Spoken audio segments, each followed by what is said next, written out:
It's time to play ball with the call of the game from the Metro Detroit Buick GMC dealers broadcast booth at Comerica Park. Here are the voices of Tigers baseball, Dan Dickerson and Dan Petrie.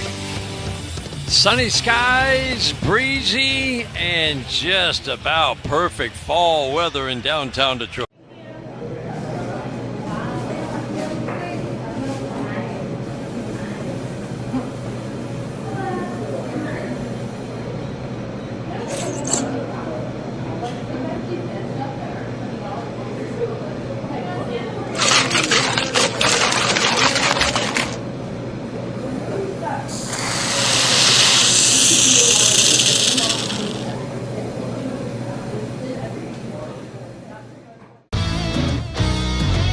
Oppo Taco.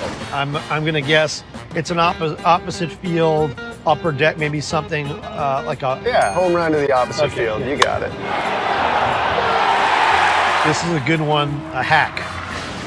I don't know. I mean, is it the same as like the layman's term hack, like a bad chef? You've guessed correctly. Okay. Someone's a hack, you know, someone that's just mailing it in. Yeah. They're not putting their heart into it. Gosh, we've gone to Sea Dogs games since we were kids. I've been coming to see the Sea Dogs for the last 30 years. Great experience. Everybody here is just bends over backwards to help people out and wish the world was like it is right here at the ballpark. We've always wanted to be more than just a baseball team. We want to be strong, active, contributing members of the community. And I think that effort is seen by the people and the fans, and they want to support that effort. Boomer is the dog. Then he look good. I just follow his picture all the way. And there he is. Boomer's dad. That was kind of a change from the everyday thing that we normally do as far as baseball cards are concerned. Hey, I have a Labrador. Where's my card? You know, a little bit different, and it turned out to be a fun experience. It was just when the camera crew tried to leave that there was a problem. You can't leave.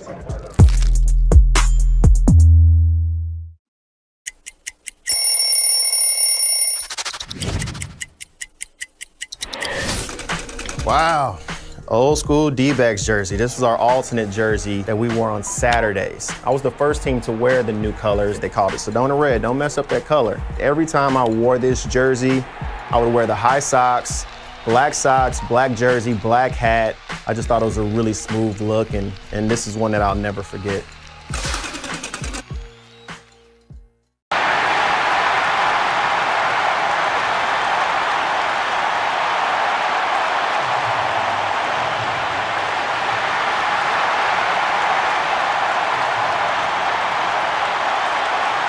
After the injury, he was very hittable.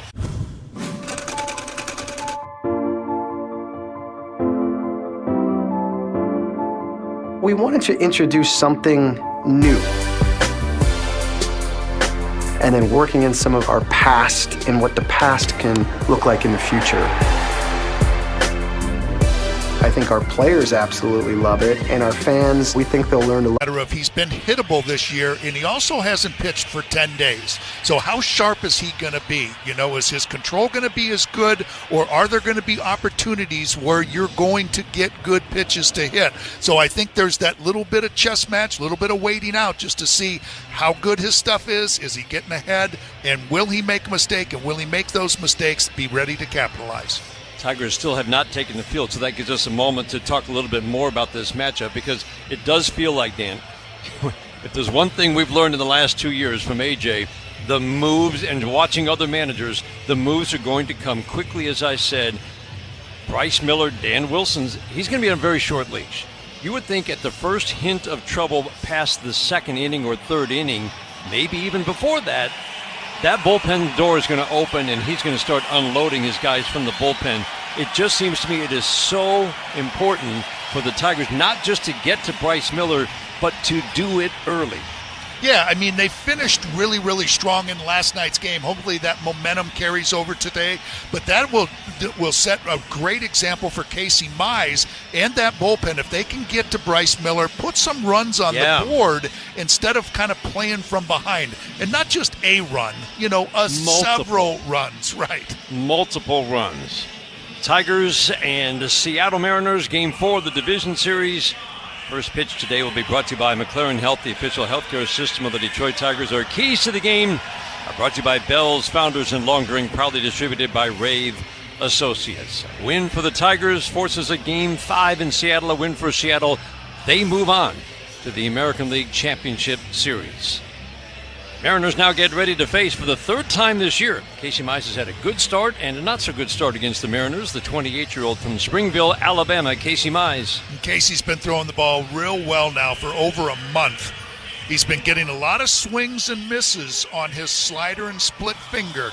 Casey always seems to be at his best when he has that good split finger, but he's going to need all of his pitches against a really confident Seattle offense. We talked a lot about it, but there was a noticeable difference after Casey Mize had that extra long bullpen session, a little bit of extra time in between starts, and he's getting some of that this time. He said he didn't necessarily throw a longer bullpen. He just got on the mound maybe one more time in between starts. But, man, the stuff, Dan, was just better. The slider was harder. The fastball was better.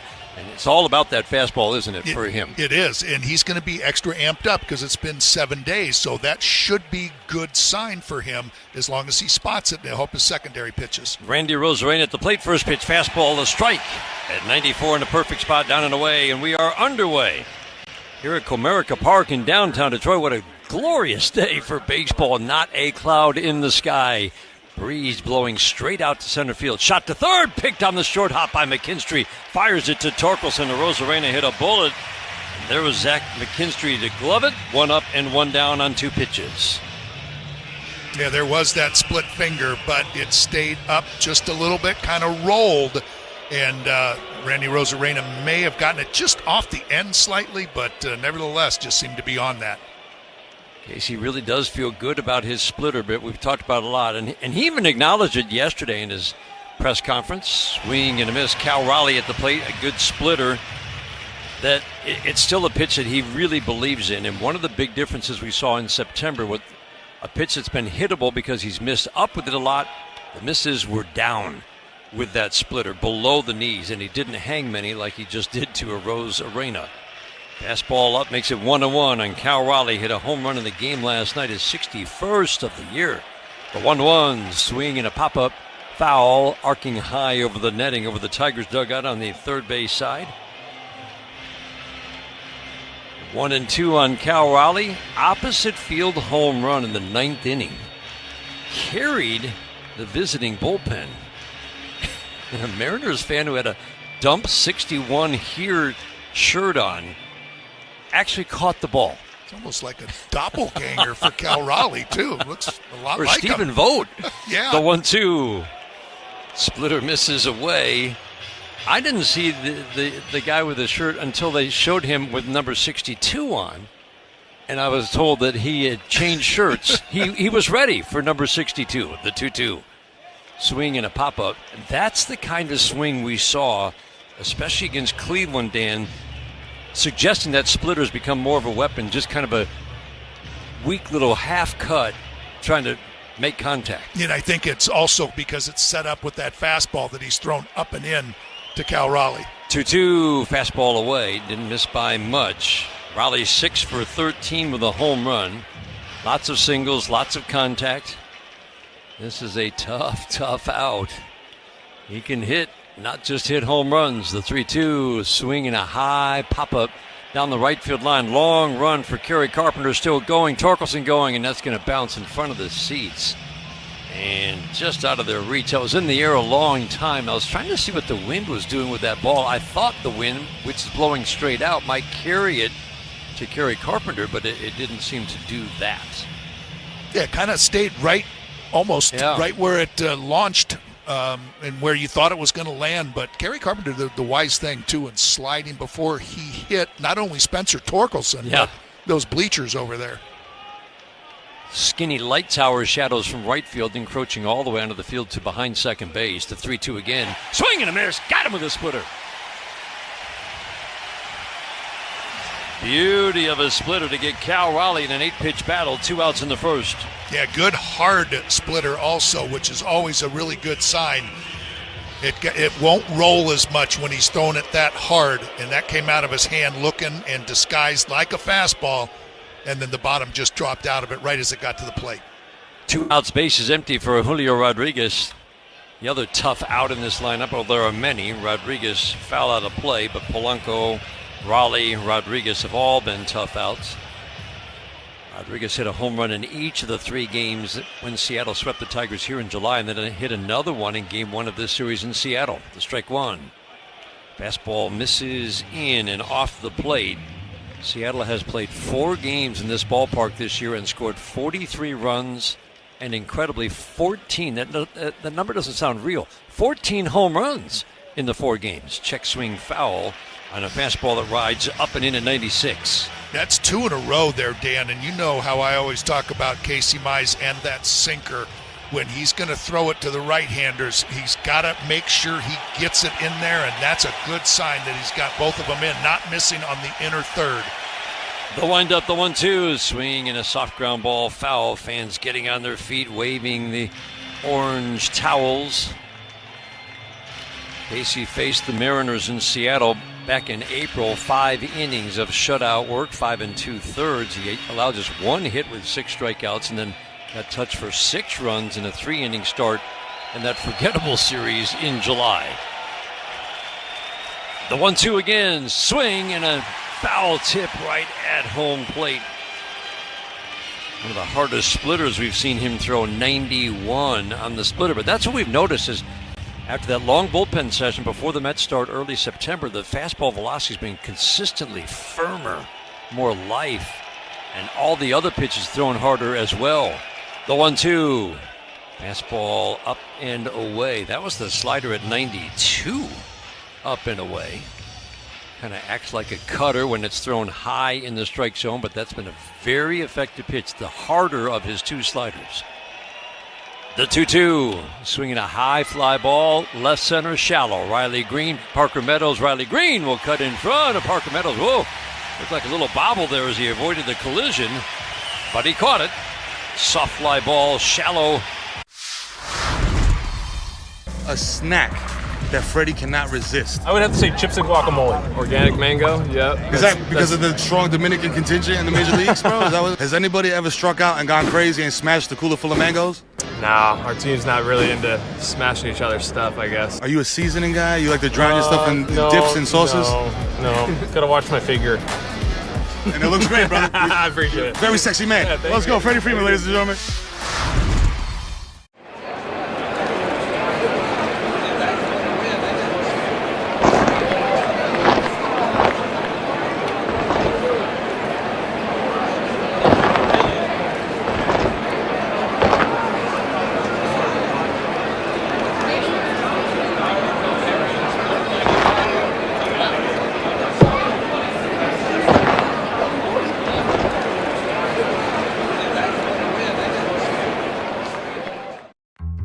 Get yourself ready.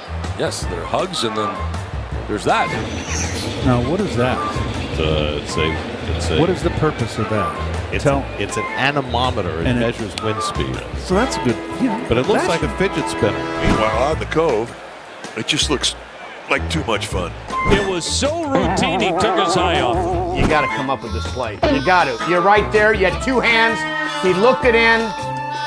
Oh.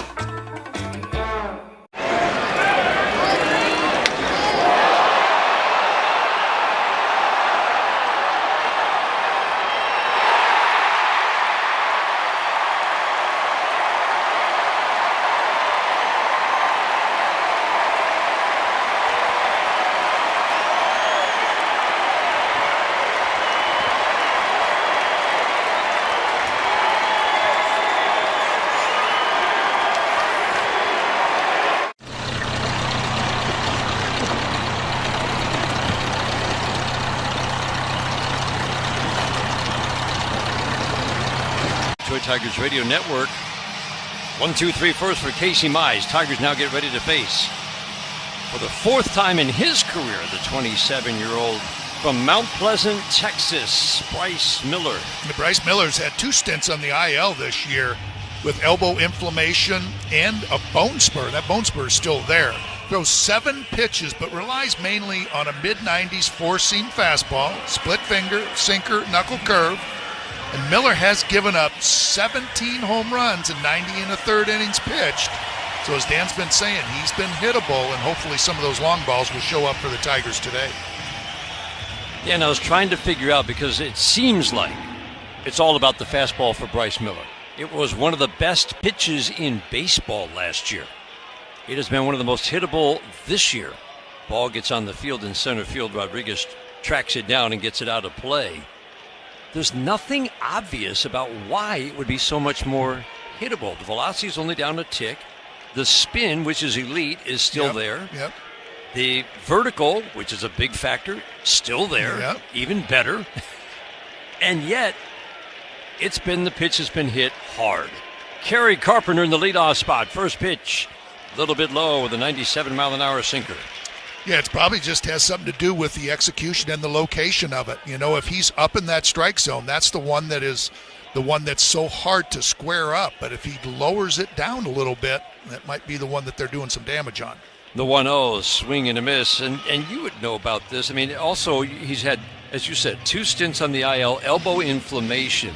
So even though none of these surface numbers look different, maybe it's just that ability to finish and the life at the plate. Yep, and being clear-headed, you know, like you don't know how much it's bothering him. Like, I can pitch through this, but how much is it really bothering him right now? The 1-1 to Carpenter, half cut. There is that fastball high and tight. He fouls it out of play, third base side. Torres, Keith to follow. A.J. Hinch talked about this last week in Cleveland. The first decision is often the toughest for either manager, and he's trying to force that first decision with the way he sets his lineup. Carpenter in the dirt. The first decision, of course, for each is the starting pitcher. Then comes the lineup. Like he said with Kerry yesterday, he's trying to force a decision on the other side, maybe even as early as 10 batters into the game. Because the leash, again, has to be short for Bryce Miller today. The 2-2, swinging the line drive, foul down the right field line. Splitter hung up, and he had a rip down the right field line. He just does not really seem to have an answer for lefties. Four-seamer's only been hit at a .217 batting average, but 5 home runs, big power numbers against that pitch, and all of his offerings. The 2-2, swing and a pop-up on the infield. Third baseman Suarez will come onto the grass behind the mound, make the catch. About 10 feet from second base by the time he reached to his left a couple of steps. Carpenter pops out.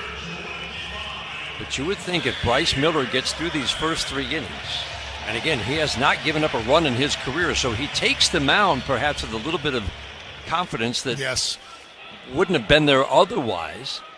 19 shutout innings and 3 starts against the Tigers. But if he runs into trouble, if he gets through these first 3 innings and then say runs into trouble in the 4th, you could see an early move to the bullpen. Torres swings and fouls it out of play. This feels like it's so important to get to him early. High average against and big power numbers for the 3rd toughest pitcher to hit by OPS last year. The strike 1. Fastball up and away. If he qualified, he would have been the most hittable starting pitcher, and you just don't see that from one year to the next. This guy was a star in the making for Seattle. The 1-1, swing and a foul out of play. You have to believe the injuries are a part of the equation. And you wonder what the future holds too, because that bone spur, isn't going to go anywhere. So he's going to have some kind of possible procedure done. Had a couple of injections, cortisone and the platelet. Yep. Slider low and away. Mariners again in their dark blue jerseys. Block lettering Seattle in white outlined in teal across the front. The numbers on the lower front left of the uniforms is on the backs as well. Gleyber Torres 2 for 8 in his career against Miller. The 2-2, swing and a miss. Tied him up high and tight with a 97-mile-an-hour fastball. But you talk about just the success that he's had against the Tigers, and I definitely think that. I mean, this is a big game for him. He hasn't pitched in 10 days since the last day of the season, but he still is out there and looks nice and relaxed, and some of it just could be like, hey, I've had success, and you just trick your mind into it. Doesn't mean you're going to in this game, but you can trick yourself into just believing that you're going to. Colt Keith, fastball outer edge for a called strike.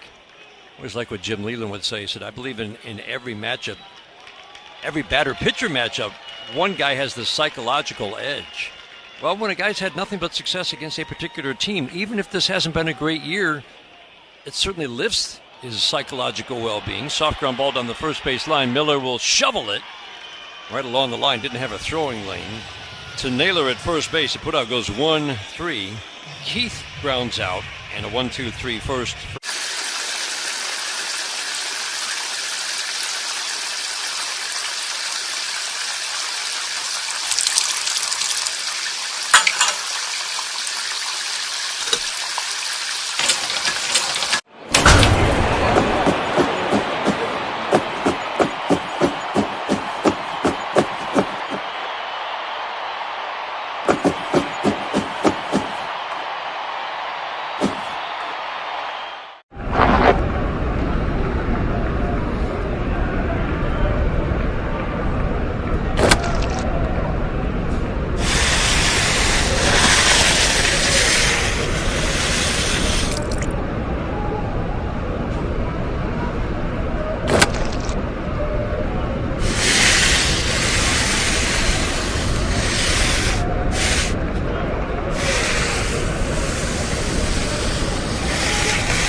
A snack that Freddie cannot resist. I would have to say chips and guacamole. Organic mango, yeah. Is that because of the strong Dominican contingent in the major leagues, bro? Has anybody ever struck out and gone crazy and smashed the cooler full of mangoes? Nah, our team's not really into smashing each other's stuff, I guess. Are you a seasoning guy? You like to drown your stuff in dips and sauces? No. Gotta watch my figure.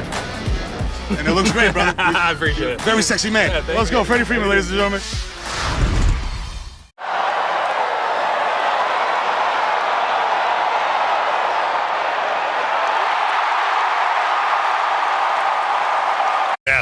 Having just that little bit of time off. Those three at that back end are going to be chomping at the bit to get in here. So Casey has made one start in the postseason, and what a journey, Dan, for Casey Mize. A year ago, he's on basically the insurance squad, the taxi squad, whatever you want to call it, fastball strike. But he's not on the active roster for the postseason. It was crushing. He knew that he had an up-and-down year. Polanco at the plate. This is one of the Mariners hitters who's had quite a bit of success against Casey with a couple of home runs in a Twins uniform. Good tight slider for a called strike. No balls and 2 strikes. Casey Mize, though, in the postseason last year was valuable. And Chris Paddock, I think, and Paul Sewald are kind of filling this role right now, throwing live BP sessions to guys who are trying to stay fresh in case they are needed for injury. Swing and a miss. Polanco, good splitter. Wiped out. Pitch diving down and away. 2 strikeouts for Casey, both on the split finger. Boy, what a difference in velocity, too, between Miller's split finger and Casey's split finger. There's a good 5-6 mile an hour difference. Casey's is right around 88 or 89, 90. Bryce Miller's right around 84. Josh Naylor batting. Fastball outer edge. That's a hard slider. Got to remember, he's in the 90s now with his slider. Slider on the back door at 90 for a called strike. Josh Naylor 0 for 13. Only 1 strikeout. He puts the ball in play generally. Splitter misses down. So here's Casey Mize, disappointed, but he's being a good teammate. He's pitching live BP sessions. And in one of those live BP sessions, this just tells you a little bit about this guy. Ryan Kreidler was trying to stay fresh, and he hit him hard. Line drive down the right field line, hooking toward the corner. That is a fair ball by a couple of feet. Carpenter over to field it, and he'll get the ball into Gleyber Torres. Nope, it'll go right to Javi Baez on a couple of skips. Line drive double for Josh Naylor. You know, you just sit there and you look at some of the guys like Eugenio Suarez came into last night's game, 0 for his last 22, and, you know, he gets a big home run. And then Josh Naylor hitless in this postseason, and you're just saying, oh, man, just can you keep them down for a little bit longer? But you know they're going to get their hits, and that splitter just stayed up. And Josh Naylor was all over it. Yeah, especially Josh Naylor with one strikeout. Suarez certainly has a little more swing and miss. Suarez at the plate right now, very upright stance, hands tight to the right shoulder as he cocks the bat over at first pitch, splitter on the outside edge for a called strike. Just going back real quickly to last postseason. So here's Casey Mize pitching to Ryan Kreidler, and one day Ryan Kreidler had a lot of good swings, and he told him after that session, he said, I'm seeing your stuff really well. Fastball in. Then Casey Mize moved to the third base side of the rubber from the middle. And the next time he faced Ryan Kreidler, again, just a session to keep Ryan Kreidler and some others fresh in case of an injury, Ryan Kreidler didn't do anything. And Casey Mize didn't tell him what he did, but he's like, oh, okay, he's not seeing my stuff nearly as well. And he changed this year, and he stayed there on the third base side, and that led to a much more consistent season. Yeah, and I'm just a big believer in that anyway, just pitching to that side. If you're left-handed, the first base side, right-handed, the third base side, for a number of different reasons, just getting in on right-handers, staying away from left-handers. Righties have actually had the edge against Casey this year. They've hit for more power. Splitter misses down and away. I do feel like, Dan, we have seen him come in a little better, and it seemed like he needed to against righties over the last 4 or 5 starts. Yes, and so far in this game, he has done that. Those fastballs are in, and they're off the plate. Naylor takes his lead at second, the 2-2. Swing and a miss. Got her! Splitter down and away against Boston, one of the best starts we've ever seen for Casey Mize. The last start of the regular season, it was the hard slider that was the weapon. Well, he's got that splitter moving today. It is, and it is late. And that's such a good sign. I mean, yeah, you're occasionally going to throw one like you did to Josh Naylor that's going to stay up a little bit. But for the most part, Casey's throwing them really well. And at second, 2 outs, scoreless in the second. Dominic Canzone, line drive to right field. The base hit fielded by Kerry Carpenter. Naylor around third, and he is going to score. The throw is way off line. And the Mariners on a Dominic Canzone line drive single take a 1-0 lead in the second. Boy, there again, Dan, I mean, it's a splitter and it's down. Looked like wasn't a bad pitch. Just perfectly in between. Good downward action.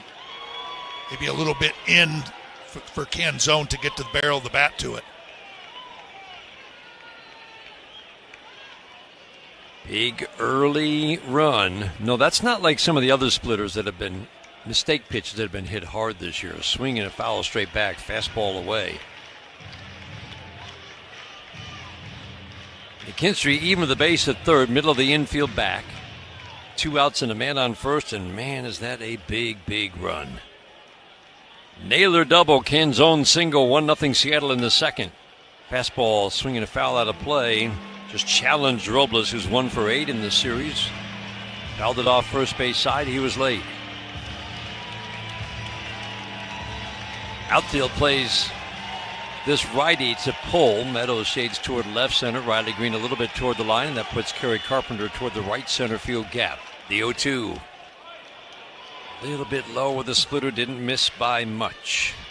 Good take. Also, that's one of the ones that Casey's been getting some swing and miss off. See if he starts using that hard slider a little bit more. It's such a weapon for him 2 starts ago. The 1-2. Bigger, sweepier slider that goes into the books officially as a slurve.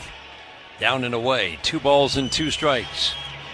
A northerly wind, so the only way you really get a feel for what it's doing in the ballpark is looking at the flag on top of the David Whitney building, which is way down the right field line.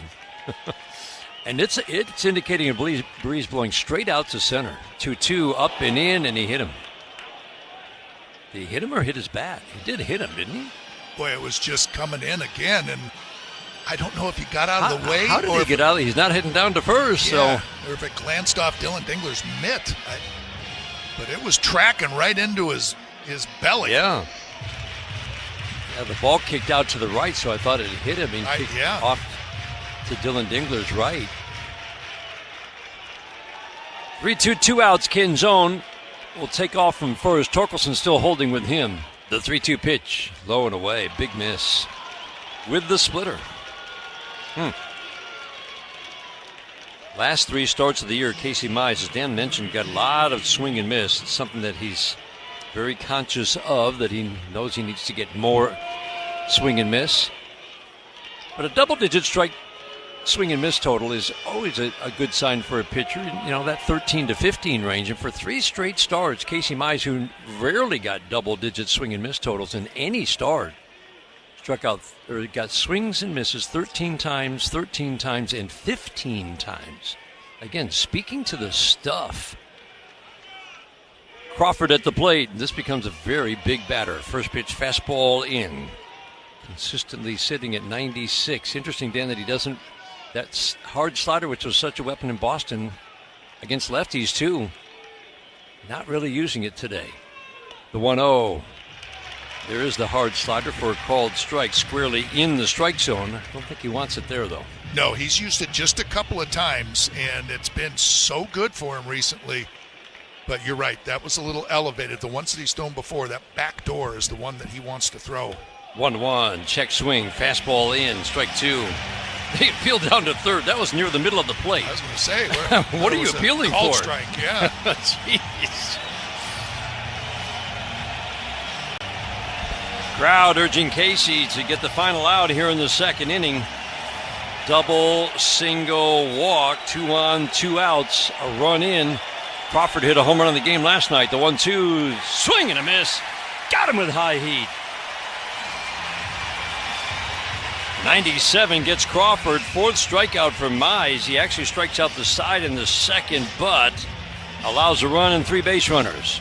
Long inning for him. We go to the bottom of the second inning. 1-0 Seattle. This is the home of Detroit Tigers baseball, presented by What else going to happen today? Henderson's bat goes flying into the stands on a strikeout.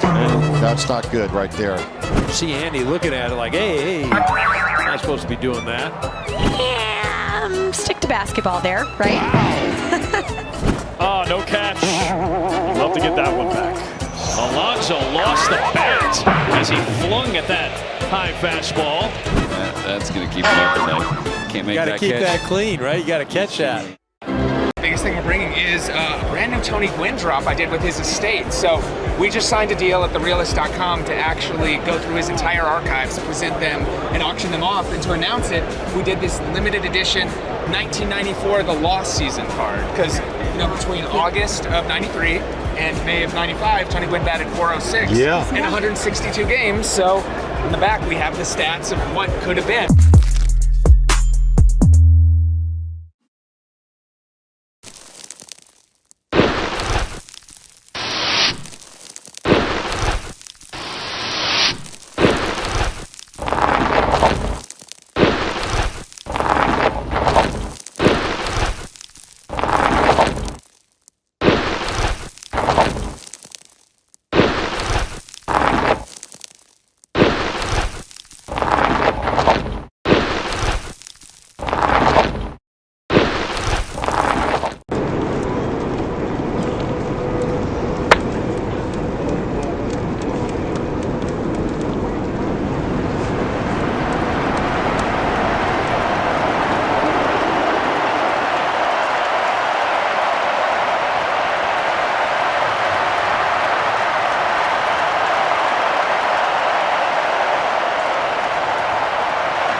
Watch them in pregame, and they're out in the outfield tossing a football around. They're having some really good thoughts, good time. Team that finished as hot as you'll see any team finish. Ball got out onto the field in center field. Crowd cheering for the ball boy, who ran from the left field line all the way out to left center to pick it up. Mariners won 17 of 18 in September, and then got swept the final weekend, but that didn't mean anything because they were just getting set up for the postseason. Riley Green swings at a fastball, pops it up foul and out of play. Doesn't look like there's anything wrong with this Bryce Miller fastball, Dan. No, if he locates it right there so far, that's that one that's just right above the belt, right around the letters. It's got that good vertical to it, which means it gets a lot of swing and miss underneath it, or can. It hasn't this year. Riley takes a pitch low and in, a slider misses. Comes into this game in a season where he made 18 starts because of 2 trips to the injured list. Just 18 starts, 31 last year, the 1-1. Ground ball foul down the first baseline. A 5.68 ERA. And it was right around 570 before the injured list, right around 560 after. So kind of the same before and after. He has had struggles getting hitters out. The 1-2. Green swings, pops it up, foul, and safely over by the Tigers dugout. Riley 6 for 23 in the postseason, 2 for 12 in this series, 2 for 6 in his career against Bryce Miller. Miller averaged 3.5 strikeouts per 9. 7.5 strikeouts per 9, 3.5 walks per 9. But his struggles are really reflected in what hitters did against his fastball, 4-seam fastball. Riley waiting on a 1-2. 1-0 Mariners in the second. The pitch in the dirt. Last year against the fastball, opponents hit just 190 and a little bit of power, but 10 home runs and 150 at-bats. This year they hit 11 home runs and 130 at-bats, hitting for average and power. Ground ball jam job to first. Naylor will field it underhand flip to Bryce Miller covering the bag at first. Put out goes 3-1. 1 out here in the second inning. And again, that fastball velocity down a tick, but it looks good today. And I think you're probably right, Dan, in terms of it's probably just about location, that he's not as precise as he was a year ago. Yeah, this fastball right now looks pretty good where he's throwing it. And these split fingers, there's such a difference between that fastball and split finger that he's going to have to be careful with it, or I think these Tigers are going to do some damage on it. Unless he gets them down. But right now, they're in that strike zone. Torkelson at the plate. 1-0 Seattle in the second. First pitch fastball, 97 at the knees. That's 2 full miles an hour above his season average fastball. Time for dollars on deck. If Zach McKinstry now gets a hit this inning, Northfield Lumber will donate to Detroit Blightbusters. Northfield Lumber is Michigan's oldest business, largest Trex decking dealer. The strike 1 to Torque, swinging a foul out of play. He's had some really good at-bats, 2 two-run doubles late in game 2, late in the game yesterday. If you missed the 9th inning, Tigers were down 8-1. They made it 8-4, so they were not going to come back. But as we talked about at the time, if you can put together some good at-bats and force Dan Wilson to use another reliever, even his closer, you've done something. And the Tigers did that thanks to Torkelson's 2-run double. The 0-2. Swinging a fly ball right field. That's deep. Going back, Robles at the track. He'll make the catch a step in front of the wall. Or the way he went back, I thought he might be looking up, but the ball just not hit high enough. On a line to the warning track for the second out. Boy, and Torque, we said it at the end of the game last night. He's having some good at-bats, and he just missed one, hit flying out to left field, but those 3 hits that he's had, they're going the other way. It just seems like he's seeing the ball good, as many sliders as they throw him. That time they went to all fastballs, and he was on them. That was a 97-mile-an-hour fastball, line drive, base hit off the bat of Zach McKinstry. That'll drop into center field. Zach will turn and hold, big turn and hold at first. 2 good swings, back-to-back, 1 for an out, 1 for a single. This is a pitcher you can run on. Zach McKinstry had a great base-running season.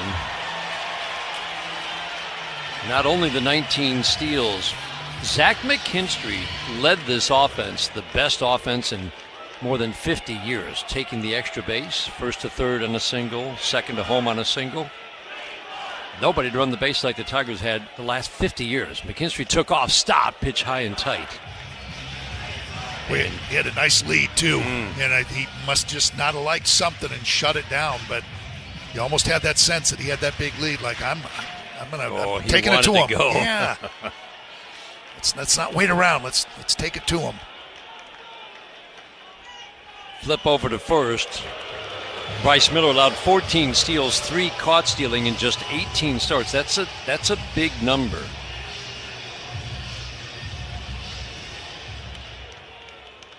Miller works over on the first base side of the rubber. Dylan Dingler at the plate. 2 for 21 in the postseason. The 1-0, swinging a high fly ball center field. Rodriguez tracking it. He'll go back some more, backpedal and make the catch. Almost to the lip of the warning track. Dingler hit it hard. 3 good swings to end the second, but the Tigers can't get a run home.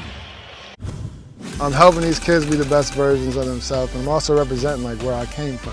And then the Zilla team, I was working with a creative guy that was with Nike. I work with my best friend who manages this team with me, and we kind of just like put together like what we think would look cool. We went like Godzilla theme. You kind of get to help them grow up into a young man and help them just make the right steps forward. And that's really why I started it, to have impact. All right, Ryan, PSA dove in.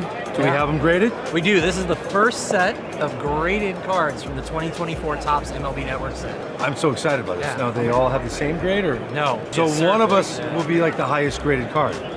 Could be. There could be multiple.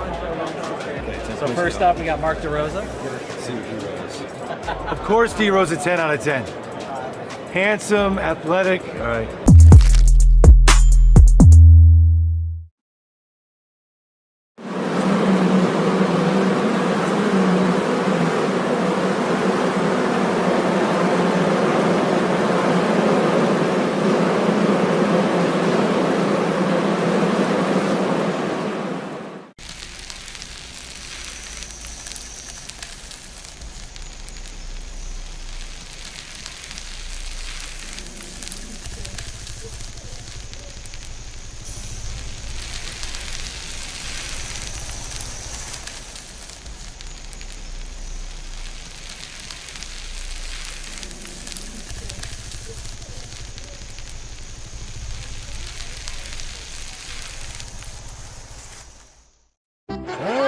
It's a Lourdes Gurriel dog.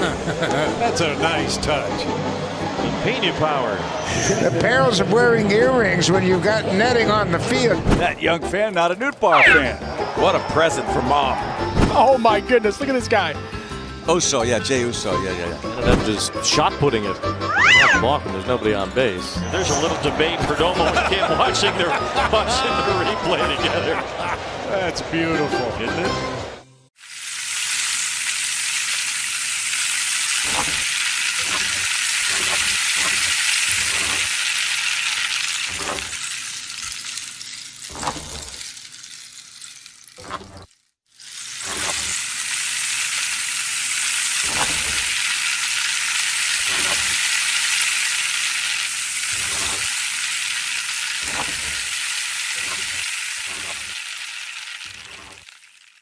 For 5 outs in a game that they were ahead by 3 runs. I mean, they're going to pull out all the stops. Already some stretching beginning. Line drive right to third is Zach McKinstry off the bat of a Rosarena.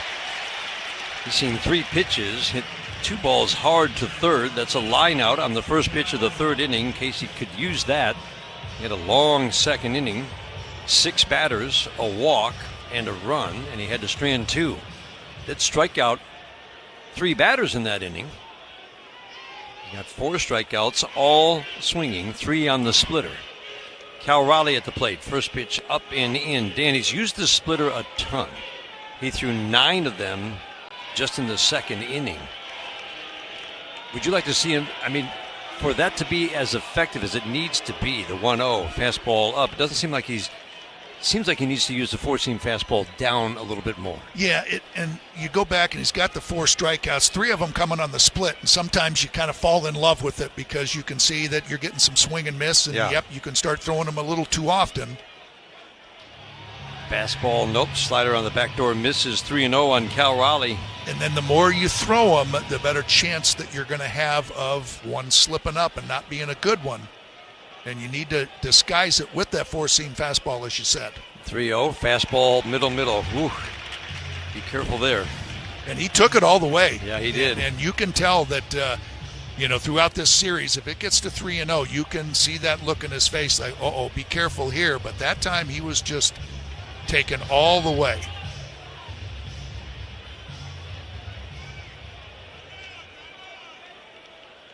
Batting lefty against righty. 3-1. Away with the splitter. Cal Raleigh draws his second walk of the series. Tigers have been pretty good with their strike throwing. Only 8 walks in the 3 games. But you just hate to put anybody on with a free pass, and that's 2 walks for Casey Mize, who just hates to walk batters. Kyle Finnegan. Did we say elimination games change the equation?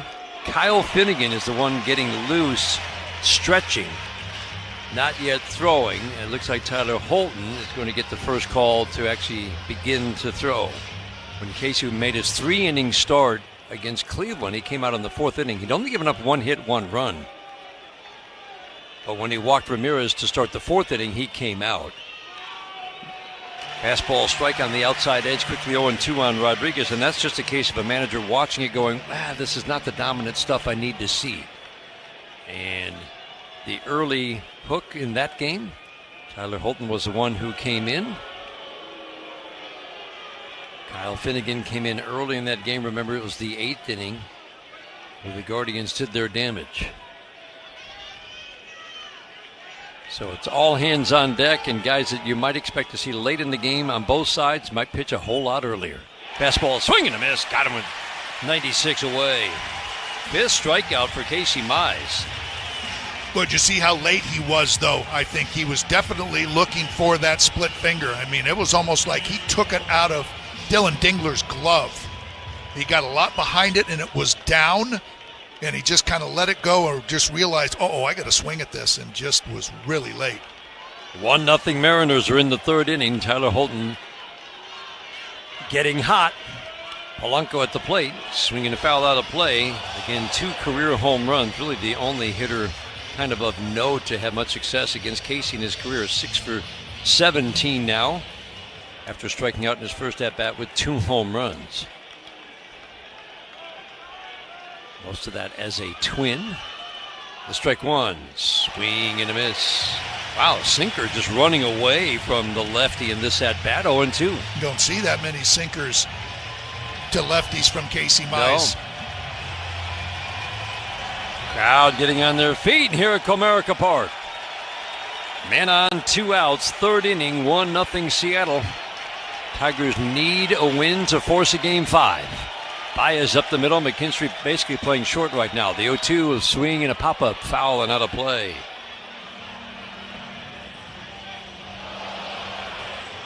Boy, with Tyler Holton getting loose and I would say getting hot, this might be the end of the day.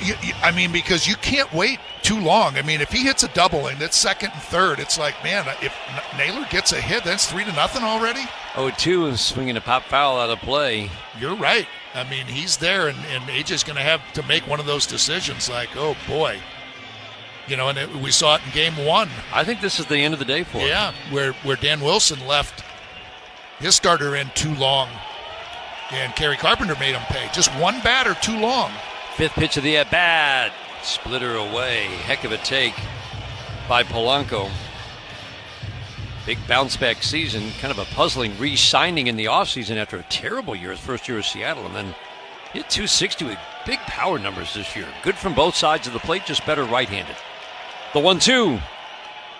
Off the plate. Oh, he got him. Whoa, he had to wait for Chris Guccione. Paused, considered it. Stood up, rung him up. Splitter.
to my security right there. That's the bad one, Roscoe.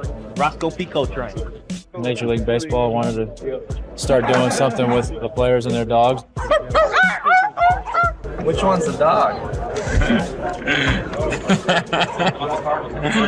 I was undecided on whether to do a dog card or not, but my wife pushed me in the back and she wanted a famous dog, so she told me to do it.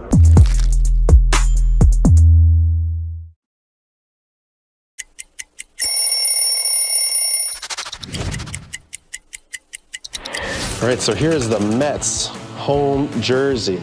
To me, growing up in New York, also a very iconic jersey. The blue pinstripes that represented the Dodgers. Got the orange outline, which represented the Giants, which are the two teams that left New York. And then subsequently, the Mets were created. You know, my parents were Mets fans growing up, and this was the jersey that I also dreamed of wearing. Kind of get the feel that Casey Mize will likely come back out for the fourth. Tigers now need to find a way to get to Bryce Miller. 3 good swings to end last inning. 2 line drive, deep line drive outs to the outfield plus a line drive single. Parker Meadows leads off. 8-9 one-hitters against Miller, swinging a pop-up. Left side of the infield, Crawford will go onto the outfield grass just a couple of steps, make the catch. 1 pitch, 1 out, 3rd inning. Let's pause right now for station identification on the Detroit Tigers Radio Network.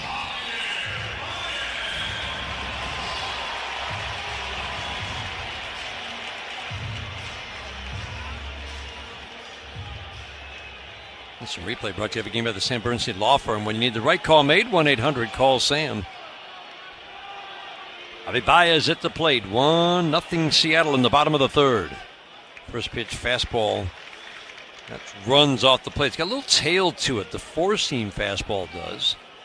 And again, great vertical movement. It tends to get swings and misses underneath because it's a high spin fastball. The 1-0, swing and a miss.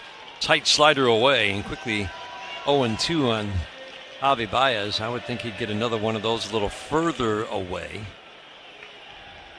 Bryce Miller gave up 17 home runs in just 90 innings of work. The 1-1, swing and a pop-up. Left side, this time to Suarez. Third baseman is onto the outfield grass 2 steps. Makes the catch near the line. Javi Baez pops out, 2 up and 2 down after the good swings last inning. 2 pop-ups on 4 pitches.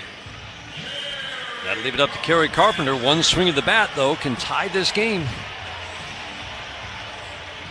Yep, you're just looking at, okay, second time through the order. Let's see if the swings start getting a little bit better. Kerry was all over a split finger, lined it just foul. Let's see how Bryce Miller goes after Kerry Carpenter in this at-bat. First pitch, check swing on a slider down and in. Taps it foul right at home plate, strike 1. The numbers jump. They almost always, league-wide, numbers always jump plate appearance to plate appearance, second time through, third time through. But for Bryce Miller, it jumps from a .214 batting average with some power to over 300 with a lot of power going through a lineup a second time. Doesn't have a lot of at-bats third time through because he hasn't made a lot of long starts this year. The strike 1. Ground ball fouled on the first baseline, and that's why you would think if Dan Wilson can get 5 out of him today, he'll be thrilled. And I was thinking the same thing when his pitch count just went above 30 at 31 now. This is exactly what Dan Wilson wanted. Left side of the infield shifts to the right. The outfield straight up. Carpenter behind 0-2. He popped out first time up. The 0-2 pitch, swing and a foul to the screen. Mixing his pitches well, as Dan said, a 7-pitch mix, but 5 pitches that are on the scouting report, meaning that he throws 10% of the time or more. And right now, that very hittable fastball throughout the year has been steady at 97. He's good command where Cal Raleigh's setting up. He's hitting his spot. 0-2 bounces the knuckle curve, a pitch that he has hardly used today. 1 ball, 2 strikes. Tall, skinny light tower shadow from the right field light lounge porch. They've extended all the way across the field from right field to left field. Just a skinny light tower shadow. The 1-2, swing and a miss. Splitter gets a flail from Kerry Carpenter. Second strikeout for Bryce Miller ends the third. We head to the fourth inning, 1-0 Seattle after 3.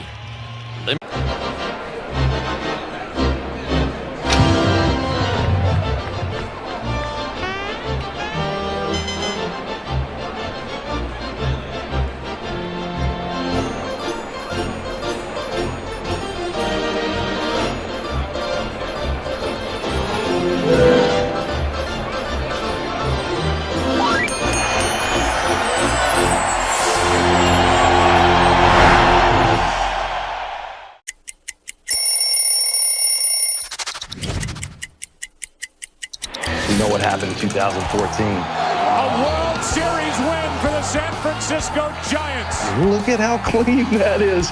The gold, I don't know if you guys know what the gold means, but the gold means you are the World Series champions from the year before. But it's the honor of a lifetime, getting to win back-to-back World Series championships with 2 different teams.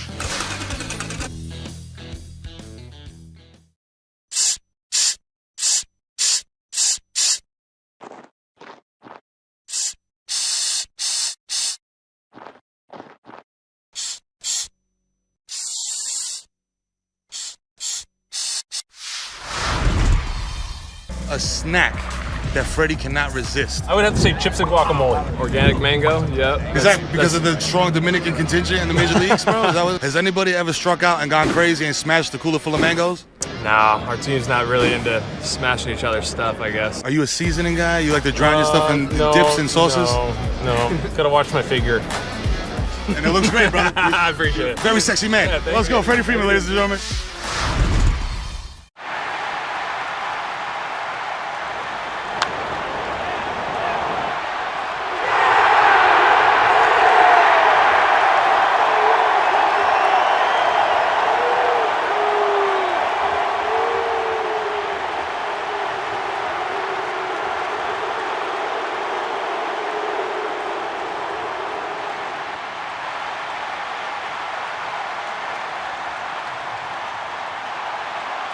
So the reason I got to Cooperstown is because I played with Cal and I played with Eddie and I played with some of the greatest players ever. And, you know, I just had to figure out how I did my job, and I was honored to have some of the best players that ever played put on uniforms, and they happen to be Oriole uniforms. If there's ever any doubt that I'm 78, all I got to do is look at my... It's got to be, because Casey did have really good stuff. Tyler Holton, though, hasn't pitched since Saturday when he came in and got that big double play that Javi Baez made the nice tag and throw over to first place on Josh Naylor. That was game 1 of the division series. First pitch, sinker a little bit low. Naylor at the plate. He hits lefties, righties. It's just more power against righties, but he hit .287 against lefties this year.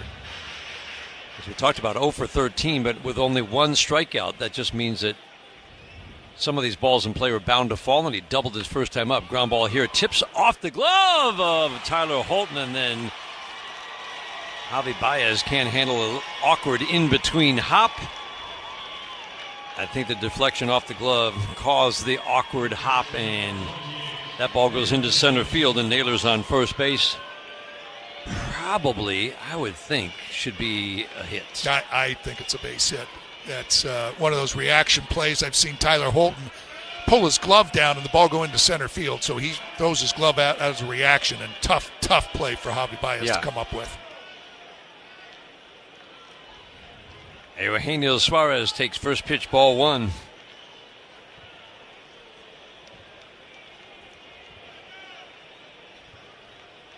Originally signed by the Tigers, 4 home runs in a Tiger uniform, 322 home runs for Cincinnati, Seattle, Arizona, and now back to Seattle. Traded at the trade deadline from Arizona, where he had a big first half, as in a home run every 10 at-bats almost. Cutter for a strike. That's the pitch for Tyler Holton, who has begun to provide those good quality innings that often follow with a 0 after them.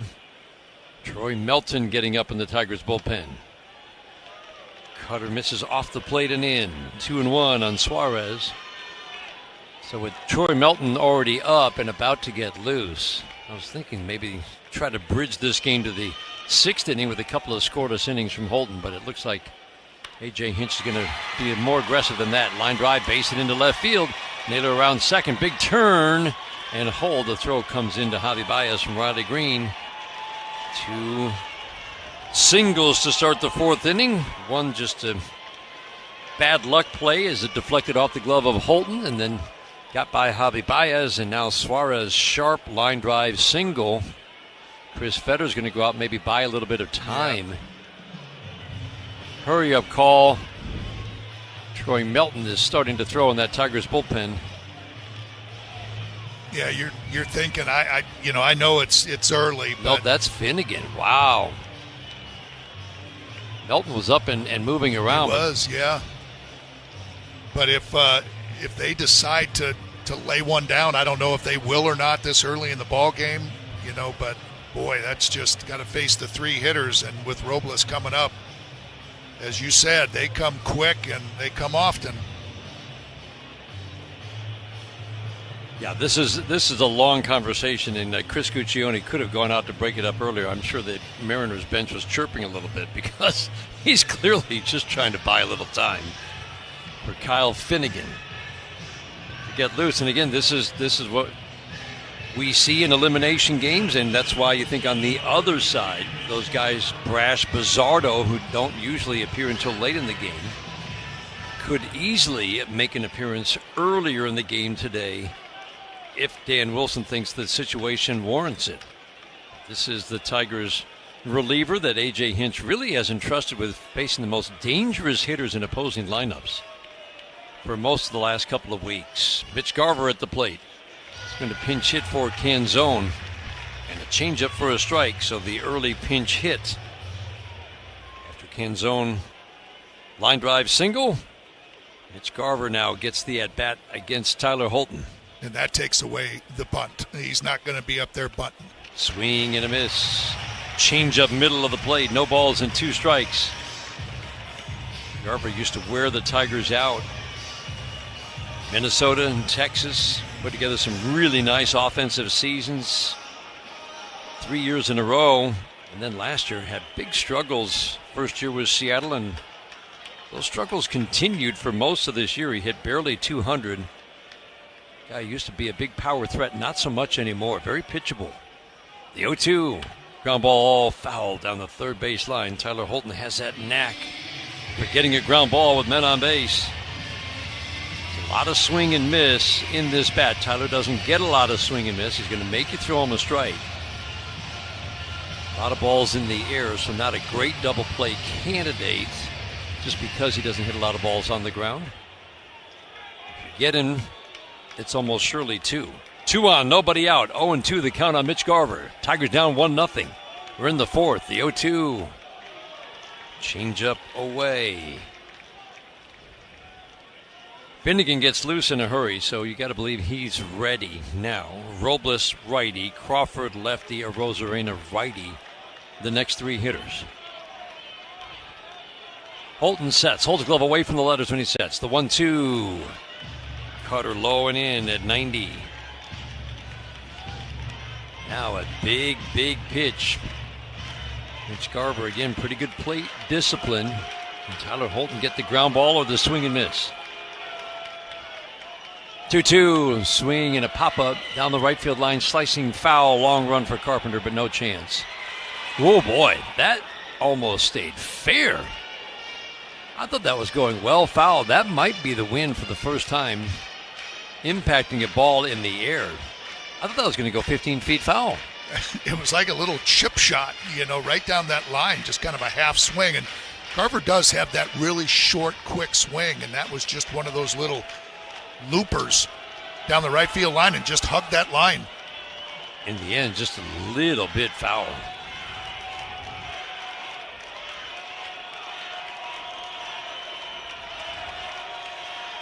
Two on, nobody out. The 2-2 again. Curve ball away. Just missed. You talk about a big early pitch. 1-0 Seattle, 2 on, nobody out, 3-2 the count on Garver. Robles waiting on deck. Tyler Holton likely will induce a swing. 3-2 away. Wow, changeup miss big. That's the end of the day for Tyler Holton. Does not record an out. And it's big trouble here in Detroit. Bases are loaded. Nobody out. 1-0 Seattle. And while the Tigers go to their bullpen, we'll pause for these words on the Detroit Tigers Radio Network. It's a Wallside Windows pitching change. I'm pitcher Will Vest, here with the waist-high fastball for you. If you're considering replacement windows this season, you can't do better than Wallside. They guarantee each window they...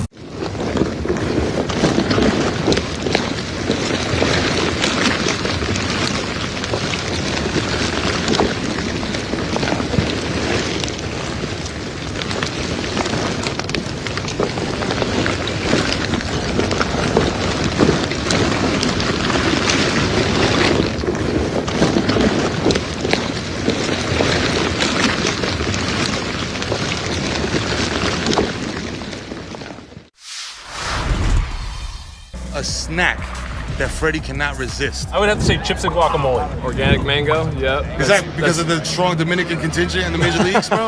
Has anybody ever struck out and gone crazy and smashed the cooler full of mangoes? Nah, our team's not really into smashing each other's stuff, I guess. Are you a seasoning guy? You like to drown your stuff in dips and sauces?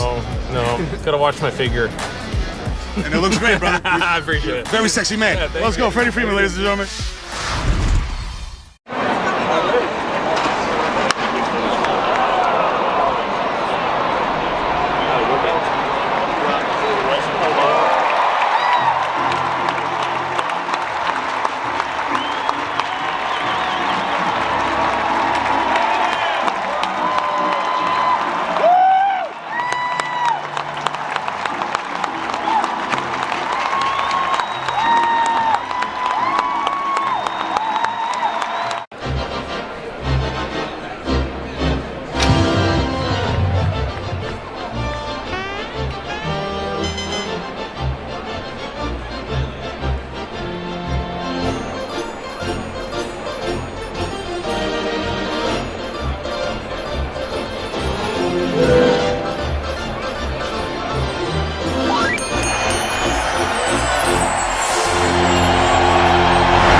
Finnegan takes over on the mound, and he inherits a mess. 2 singles and a walk. The bases are loaded. Tyler Holton got ahead of the pinch hitter Mitch Garver. No balls and 2 strikes, and then lost him. That's really rare. And now Kyle Finnegan is being tasked with stranding these base runners. Robles at the plate. First pitch, fastball, 96 down and away. Kyle Finnegan working for a 4th time in 5 games, gave up a run on 3 hits in Seattle in Game 2, right after the Tigers had tied the game at 2. But again, 4th time in 5 days, that's something most pitchers didn't do all year, the 1-0. Swing and a miss, fastball away. Stuff was still 96, 97, but sometimes, Dan, it's just a matter of the life on those pitches. Yep, and also, I mean, in fairness, it was Cal Raleigh and Julio Rodriguez that hit the back-to-back doubles, too. And each of them was on a split finger. Right. A pitch that he doesn't miss with often, and he did miss both times. They were both kind of rolling a little bit and a little bit elevated. That. Just not the same sharpness, maybe. 4 times in 5 days is a lot. Robles takes a ball. 2-1, good hitters count, in at the corners, middle of the infield, double play depth. The 2-1, swinging the ground ball up the middle, should be 2, Baez to Torres to Torkelson. They do double up Robles, 6-4-3 double play. A run scores to make it 2-0. Kyle Finnegan now just an out away from getting out of this big jam, minimizing the damage. Josh Naylor in to score. You'll gladly take that double play right there. Javi Baez looked like he batted that ball. I think he did not have a grip on it. To Glaber. I agree. It was a tough hop, and it looked like he just kind of batted it over to him. Because he didn't have a grip. Right. J.P. Crawford batting. First pitch, fastball up and in. One of the light tower shadows from the first base roof line. now coming onto the field, and so that puts the catcher Dylan Dingler in shadow. The batter J.P. Crawford in sunshine. Left-handed batter sinks down into his legs, the upper body upright. Fastball didn't get the call. 97 at the belt. 2-0 on J.P. Crawford, who struck out swinging first time up. Deep in that left-handed batter's box with an upright open stance. Extends the hands up and away from the left shoulder as he cocks the bat over it. The 2-0 swing and a mighty pop. Will it be playable? Third base side. Dingler, McKinstry. Dingler tosses the mask away, makes the catch on the grass, heading toward the Tigers dugout. Crawford pops out. Great job by Finnegan. Double play and a pop-up, but another run for the Mariners.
Located it, and it's at 97. That's the thing. It's command, and that 97 might be a little bit of his result of him not pitching in 10 days. That you're going to be, and plus the adrenaline of pitching in a clinching opportunity for him.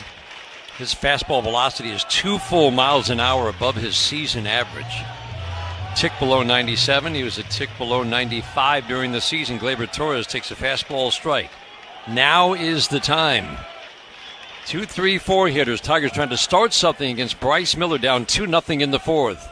Torres swings, taps it foul at home plate. Boy, that shadow right there, Dan, is just starting to creep right at home plate. All the infield is in daylight, and just that one light tower is right on home plate now. Torres is actually in sunshine. Everything from his left foot forward is, or in shadow, everything from his left foot forward is in sunshine. 0-2, swing a line drive, base hit into center. On an 0-2, turned around the fastball, leadoff single in the fourth inning. That's one of those fastballs that Bryce Miller had been getting outs on. That was up and away from Gleyber, and he just went right with it, shot it right back up the middle. Good start for the Tigers, and boy, that double play, if Tigers come back and win this game, you're going to remember that fourth inning. Kyle Finnegan coming in and just allowing just the one run with bases loaded, nobody out. Keith, soft dribbler down the first base line, grounded out first time up. Line drive fouled on the first base line. Splitter hung up. As you pointed out, he has missed quite a few up in the strike zone at 83. That one he almost threw uphill, and that's why it just kind of came out of his hand and did nothing, just kind of floated in there. Shortstop Crawford right up the middle. Suarez deep and way off the line at third. The strike one. Ground ball grabbed by Naylor at first. Was that a ground ball or was it? No, it was not a line drive. Torres went back to first and Naylor tagged him, tagged the bag. That is an unassisted double play at first base on a ball that Gleyber clearly didn't read.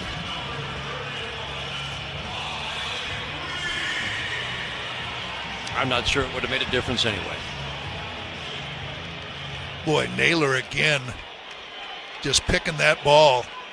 He goes over and just tags Glaber because he has to, the force is still on, tags him, and then goes over and tags the bag to get Colt Keith. He made that play last night to end the game on that line drive from Parker Meadows right at him. Wow. Made the big error back in Seattle, but a couple of good defensive plays. Really nice. Yeah, very heads up.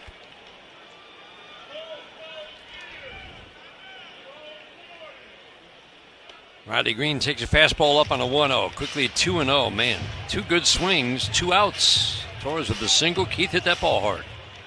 Man, the quick thinking like Josh Naylor. Just instantaneously just thinking what he had to do. Yep. Riley Green swings and misses at a fastball in. 2 for 13 in the series for Riley. You always say, what am I going to do with the balls hit to me? But I don't know that he's thinking that. I think he's, okay, I'm going to get it. That. I'm going to throw it to the shortstop, covering second. Riley swings and misses, fastball away. 2 balls and 2 strikes. Skinny light tower shadow covering home plate. Rest of the field in sunshine. There's a skinny light tower shadow in the outfield as well. The 2-2. Soft ground ball to first. Naylor will charge, field it off his right shoe top, step on the bag with his left foot. Green bounces out. Some boos cascading down here at Comerica Park. We go to the 5th inning, 2-0 Seattle on the Detroit Tigers Radio Network.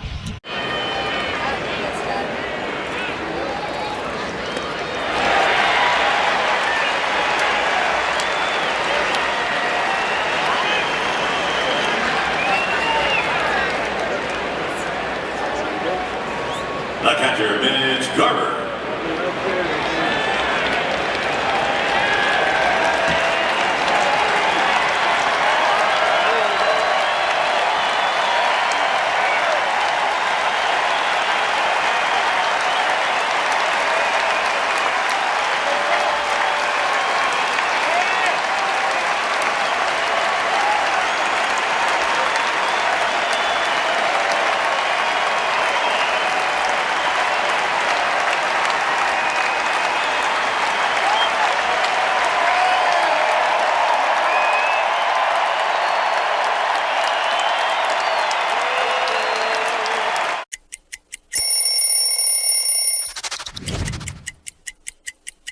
Well, when we moved downtown San Diego from Qualcomm to Petco Ballpark, new uniforms were on the way, and this is the Padre home white. This jersey is from 2007, which was a career year for myself, winning a Cy Young. There's some different memories that stand out. One in this uniform against the Braves, where I struck out a Padre record 16, wearing this jersey, trying to make the Padre and the Friar faithful proud.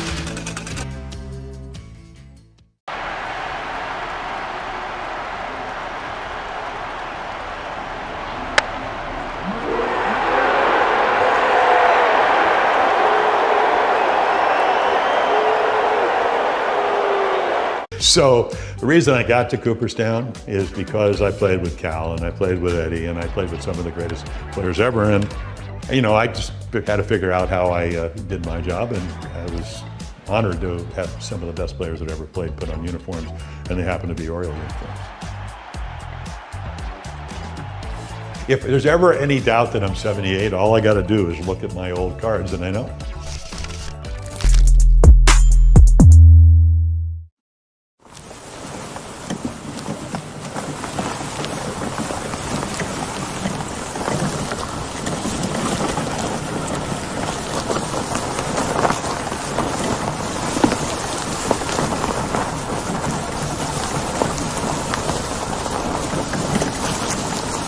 Is ground into that double play.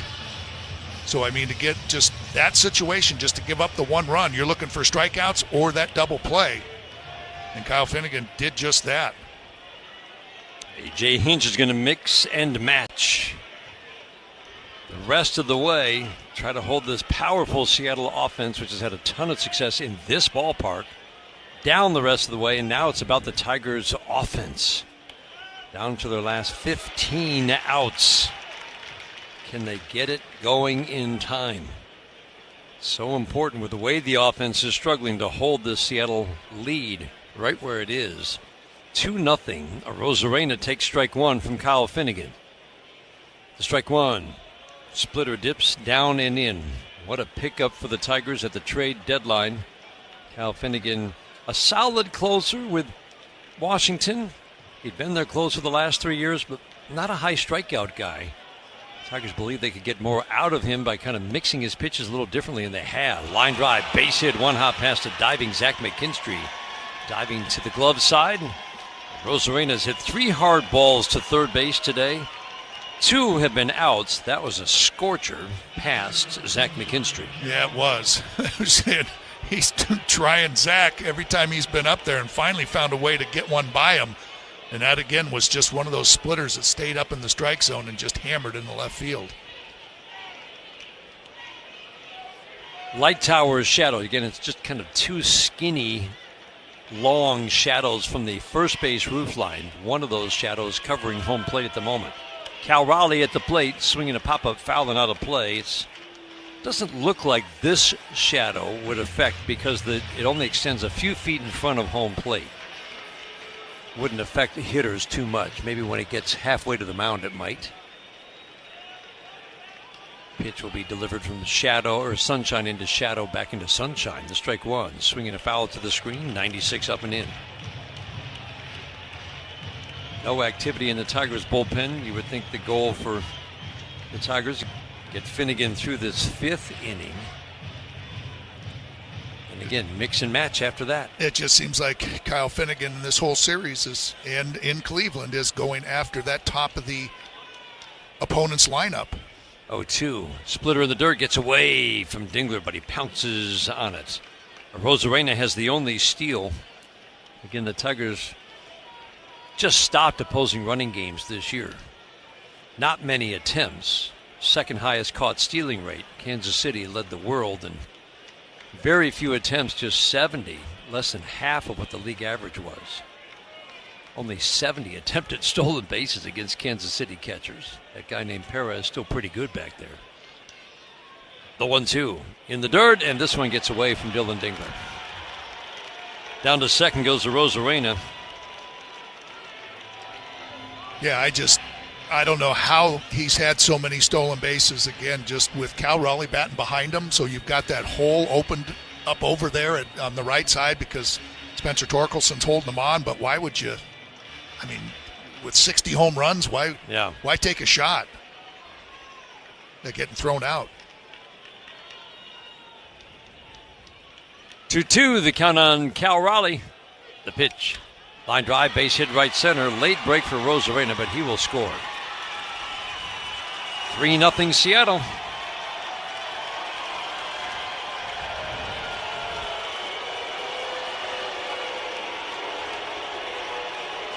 Home crowd, a little antsy.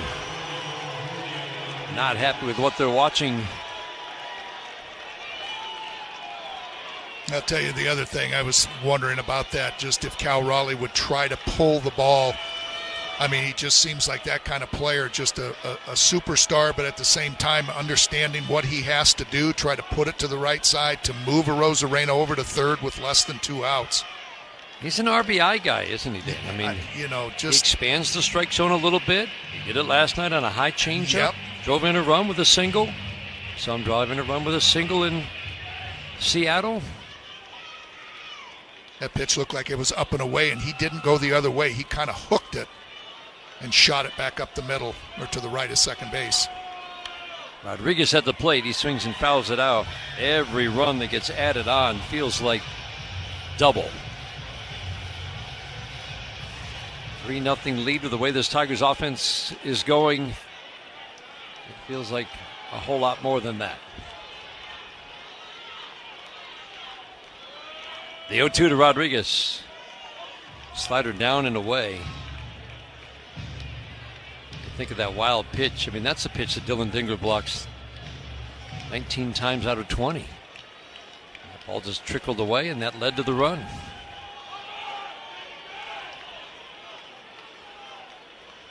Rodriguez 0 for 2 today. Fly ball to center. He also struck out against Casey Mize, 1-2. Splitter in the dirt. Blocked nicely by Dylan Dingler. I still just, keep saying, just keep it right here, right here, right here. I still think it's going to come down to those last couple of innings. They're going to have that opportunity with that bullpen. I know it's a good bullpen, but it's been used a lot. And if they have their opportunity, they got to come up with that big hit. But just keep them right here. 2-2, ground ball to third base. McKinstry will charge, scoop it, fire down to Torres, relay to first, not nearly in time. Too softly hit and around the horn. You're not going to double up Julio Rodriguez very often. Simple putout goes 5-4. That gets Raleigh at second base. Fifth inning today is brought to you by Figer Law. All they do is win. Today's game brought to you in part by Meyer, an official partner of the Detroit Tigers. Also by Blue Cross Blue Shield of Michigan, ready to help. 3-0 Seattle. We're in the fifth inning. Rodriguez likes to steal. Again, Dingler, Jake Rogers stopped the running game this year. So it's not just caught stealing percentage when you look at catchers and how good teams are stopping the running game. Pitchers are always part of the equation, but it's also, do they hold down the stolen base attempts? And the Tigers certainly did that with their catchers this year, mostly Dylan Dingler, who's got the strongest arm in all of baseball. Flip over to first to drive Rodriguez back. 30 steals again in 36 attempts this year. And this is where I think that you might want to take that chance with number 4 and 5 coming up. 1-0. Fastball up and in. Polanco diving out of that left-handed batter's box, and now the count 2-0. Boy, and Rodriguez, too, he did the same thing. Came out of the blocks, took 2 hard steps like he was going, and then just shut it down. Big pitch for Kyle Finnegan. There goes Rodriguez, 2-0. Swinging a long fly ball to the right field corner and foul. Man, that had home run distance and didn't end up being that much foul. The ball kind of disappears, at least for me, into the shadows in the right field corner, but that wasn't very far a fall.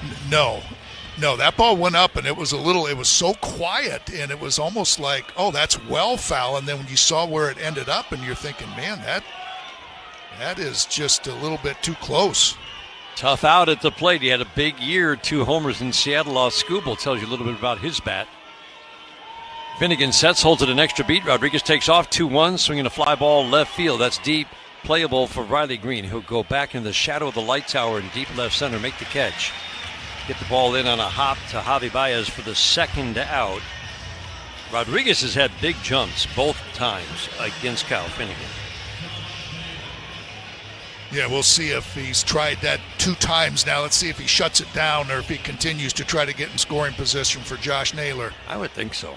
Yeah, you could go either way, or just say, well, he's swinging the bat really good. I don't want to take a chance. Or if he gets thrown out, you got Josh Naylor leading off. Ground ball tips off the glove of Finnegan, trickles to Torres. He'll field, fire, and get Josh Naylor. Not the fleetest of foot at first base. The putout goes 1-4-3. But another run for Seattle. Near the bottom of the fifth inning.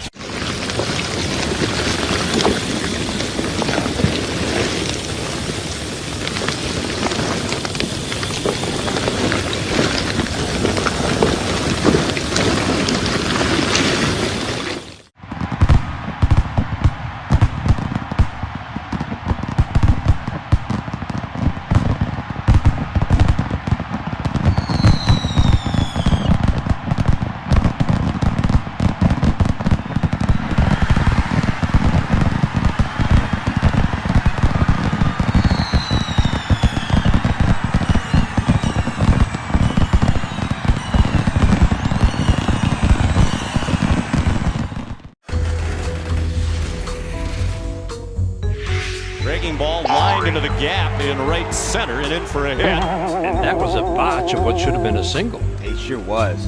Went right off the heel of Teoscar Hernandez's glove when he boxed it. I mean, Torkelson threw a baby overhand. He couldn't catch it. How about that? First ball to the rookie making his major league debut.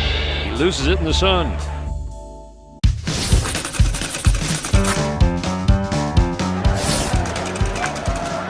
There's the bunt. That could be trouble as Petrie.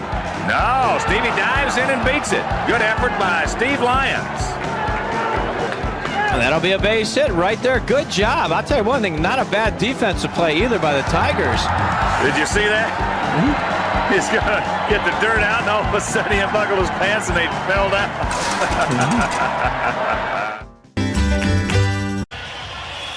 They scored more than 5 runs just once. That offense is still in there. It's the same guys. Torkelson, McKinstry, Dingler will try to get something going in the 5th, but this is the time when Dan Wilson's going to have everybody on high alert. At the first sign of trouble, you would think. Torkelson takes a fastball for a strike, and sure enough, Gabe Spire is up and throwing. Yep. You figured he was going to be the first out of the chute, just for Kerry Carpenter, Riley Green, Cole Keith, if it gets down that far. The strike one, swing a line drive, base hit into center. Softly hit, but it's a line drive. They tend to fall in. Leadoff single, second straight inning. The Tigers have had their leadoff man on. Zach McKinstry, followed by Dingler. Gabe Spire shuts down lefties, righties. We saw Ferguson yesterday. He didn't really shut down righties, and the Tigers unloaded their bench with righties. Dan Wilson's now going to see if A.J. Hinch will unload his bench against Spire if he brings him in to face the Carpenters, Keiths, and Greens of the world. Zach McKinstry batting. First pitch fastball up, but the fact that Spire is much better than Ferguson at getting out righties is it's a big factor in bringing him in right about now. Yeah, I was going to say, it might be for Parker Meadows. Might be. Torque continues to swing well. Zach McKinstry had a good swing his first time up off of Miller. Singled first time, fastball, and that really hasn't been a strike today. At the belt, the 50-50 ball gets a called strike. 1-1 on Zach McKinstry. 3-0 Seattle. We're in the 5th inning. This is one of 4 games today in the major leagues. Check some scores in the 1-800 Call Sam Studios scoreboard. 3 teams facing elimination today. The 1-1. McKinstry takes a knuckle curve down, has a good hitter's count, 2-1. Cubs will try to hold off elimination. They're down 2-0. Milwaukee, that game's at 5 o'clock. Milwaukee will try to close that out at Wrigley Field. Toronto had a 6-1 lead over the Yankees yesterday. Elimination game for the Yankees, lost 9-6. That game's at 7. 2-1, fastball, middle, thigh high, strike 2.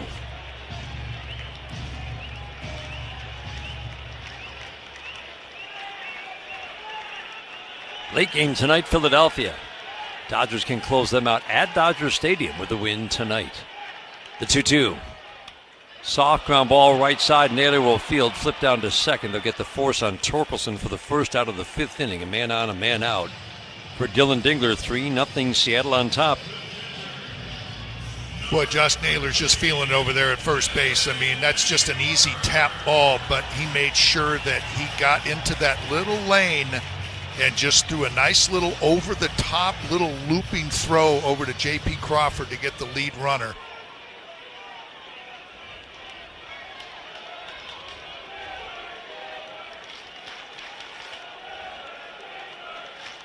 Dylan Dingler at the plate. First pitch in the dirt. Backhanded on a bounce by Cal Raleigh.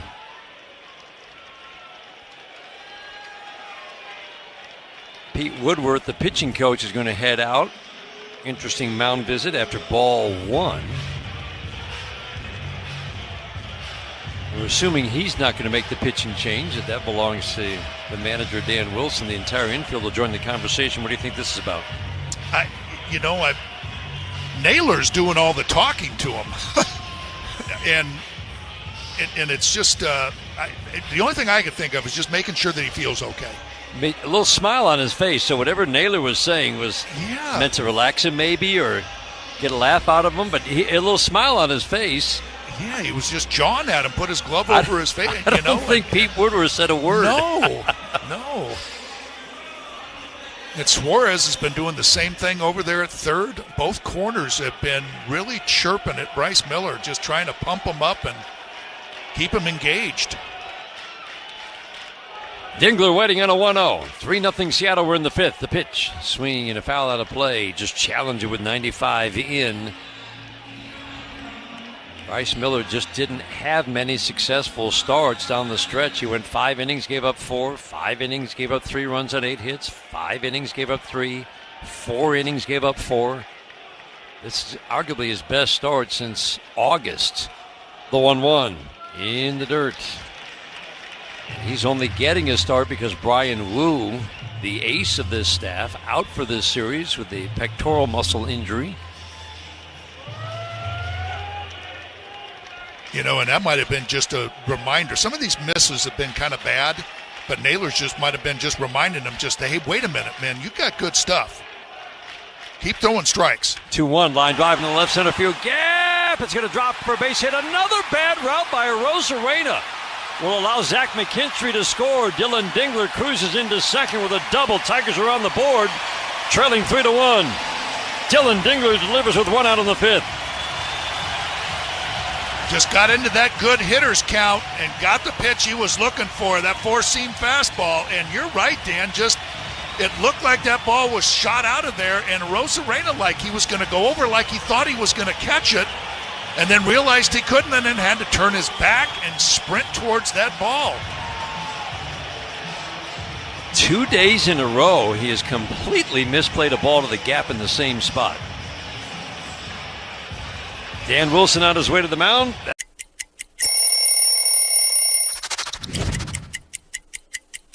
I went to college at Northeastern University, and all my friends were Red Sox fans. And while in my 3 years there, I really grew to appreciate Red Sox Nation and everything that they bring to the table. And once I got my head wrapped around the trade, I was really, really excited. I think they have one of the most iconic logos, these 2 Sox right here on the sleeve.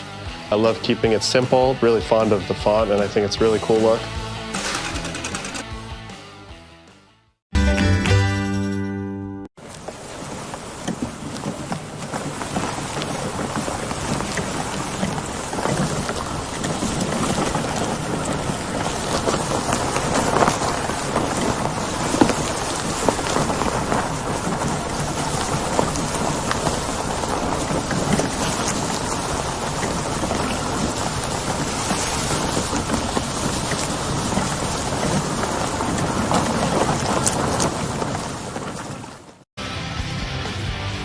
This game brought to you in part by Corewell Health, reminding you together we can overcome any obstacle, fight any battle. Gabe Spire, a lefty who shuts down lefties and righties.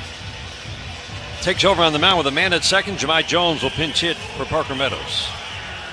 Yeah, Spire last pitched on Sunday, inning and a third with a couple of strikeouts. Relies on both the 4-seam and sinker along with the slider. They go after Jahmai Jones with the 4-seam fastball and the slider. Big improvement this year. Line drive, base hit down the left field line off the bat of Jones. Dingler in. Jahmai Jones delivers against the lefty again. Tigers trail 3-2. Man, does this guy come through. Boy, but that first pitch, you always have to watch that first pitch against Jahmai Jones. And that was just a 4-seam fastball. He's trying to go right at him, and Jahmai Jones just turned on it and slashed that right down the left field line. And another run in scoring position. But you got to know that he's going to be up there hacking at the first thing he sees, and that's just way too good of a pitch. And good for Jahmai Jones to jump on it. Single now, they can tie this game. This place is in an uproar. Everybody on their feet. Finally something to cheer for. Tigers are down 3-0. Single, force, double, double. And we've got a 3-2 game. Baez has been the most consistent hitter in the postseason for the Tigers. 7 for 22. The 1-0 ground ball foul. Joey Cora has to duck and ball goes over. With that runner at second, Joey Cora, we know he likes to windmill that right arm, comes way down the line in front of that third base coach's box. Jones runs well. Good secondary lead. Throw to second. Ooh, close. Mariners, the rare attempted pickoff at second. But I love it. Jahmai Jones, very aggressive, drew the throw. He had the first pitch. He was jumping. He was halfway down and decided not to go. Mariners thought about challenging. Woo! He just got back in. Baez waiting on the 1-1. Everybody on their feet waving the orange towels. The pitch. Fastball. Thigh high, inner half. Strike 2. Boy, you just know that Javi should get a good pitch to hit with that slider coming in right towards him. And then one of those fastballs. Come on, put that play in. Put in play. Swinging a high fly ball down the left field line. Hooking by the foul pole. Foul, says third base, left field line umpire Jeremy Rehawk. We'll see if the Tigers challenge they will not. Oh, man. Boy, Dan, he did. He got that slider, and he opened up on it, and it was right on the inside part of the plate, and boy, did he get the barrel to it. Now the 1-2. Bounced up the home plate. Cal Raleigh got a workout last night. He had to be a little beaten up after the game, blocking splitter after splitter in the dirt from Logan Gilbert. 2 balls and 2 strikes. Still only 1 out. Man at second. Tigers have scored 2. Crowd is into it here at Comerica Park. The 2-2, swing a line shot, base hit into center. Tigers gonna tie it up. Jones around third. Baez, big turn and hold at first. 3-3, game in the 5th. There it was, Dan. It just, we knew he was going to get a good pitch to hit. And after those sliders, Spire just says, I can't throw him another one because he's looking for it. Knew he was going to come with that fastball on the outside part of the plate, and Javi did just what he's supposed to do. Shoot it right back up the middle. Tie game. Wow. Jones jumps on the first pitch, rifles a double down the left field line. Javi Baez, after just missing, hitting a home run, delivers a sharp single into center. Now Kerry Carpenter at the plate. Chance of carry from this crowd. Flip over to first to drive Baez back. This is a lefty you can run on. Gabe Spire has allowed 9 steals this year. For a reliever, that is a big number with only 1 caught stealing it. Javi is one of the Tigers' best base runners, can read his move. Wouldn't be a surprise to see him take off. Carpenter takes fastball middle for a called strike. And you just know that this is, I don't know that they're going to go to Ferguson in this game. So Carey is staying in the 5th inning here to face Spire because he knows there's right-handers yet to come. Baez takes off, pitches high, throw down to second base. Not in time, not close. Javi stole that off Spire.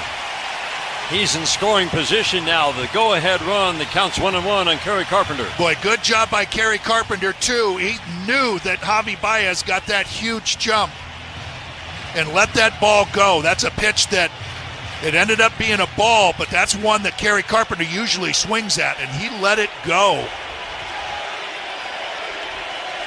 Baez now takes his lead at second. Crawford ducking in behind him. The 1-1. Swing and a miss. Shoulder high fastball. 1-2 on Kerry Carpenter. He popped out, struck out against the starter Bryce Miller. Spire thought the second pitch was a strike. He's looking in at Chris Guccione like, hey, wasn't that strike 3? And nope, that second pitch was a ball.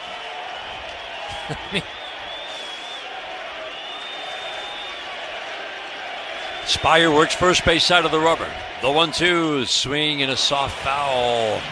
The slider away is just a wipeout pitch for this lefty, especially against lefties. Gets a ridiculous amount of swing and miss. Spire sets, checks Baez. The 1-2 again, swing and a pop-up. High in the air and down into the seats, down to our left. The roof line shadows are now starting to encroach into the field. The little skinny light tower shadows, not really a factor. There's a skinny 3-foot wide shadow between home and the mound. 1-2 again. Swing and a soft ground ball on the first base line. Naylor will charge, field, tag. Carpenter, little collision. Carpenter goes to the ground. Naylor holds his ground. Over to third. Goes Javi Baez. He's there with 2 outs. Crowd boos, but that's just a good baseball play. Boy, that was one that you could see Naylor just not coming up with that, trying to move too quickly to try to tag Kerry Carpenter, but he was able to somehow corral it, come up with it, and put that tag on Kerry. And really, it didn't look good to the crowd, but he kind of blocked him with his body, because if he just tagged him with the glove, the ball could pop out. So he had the hand in the glove, kind of the body in front of Kerry. Gleyber Torres is going to be intentionally walked. Colt Keith knew it. He was already striding into that left-handed batter's box. Crowd boos. Baez at third. The potential go-ahead run. Colt Keith struggled against lefties this year. But like you said, A.J. Hinch is not going to empty his bench with... I mean, Ferguson might pitch in this game, but he did not have a good outing last night, and he was not throwing strikes. Just the way that he was throwing last night, it would be tough for Dan Wilson to go to him when you got too many other arms out there that can get lefties out. First pitch to Colt Keith, swinging a soft ground ball to first, and again, Naylor will make a play unassisted. Tigers send 8 to the plate and score 3. New ball game. We head to the 6th inning in a 3-3 game. Tigers trying to stay alive in the American League Division Series. This is the home of Detroit Tigers baseball, presented by Meijer.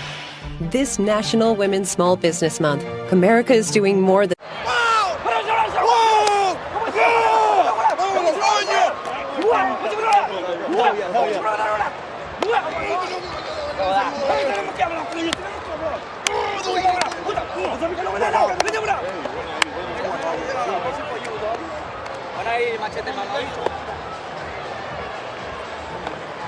Yo no hago esta jugada, manín. Wow. Wow, wow, wow, wow, wow. Here tonight's fight.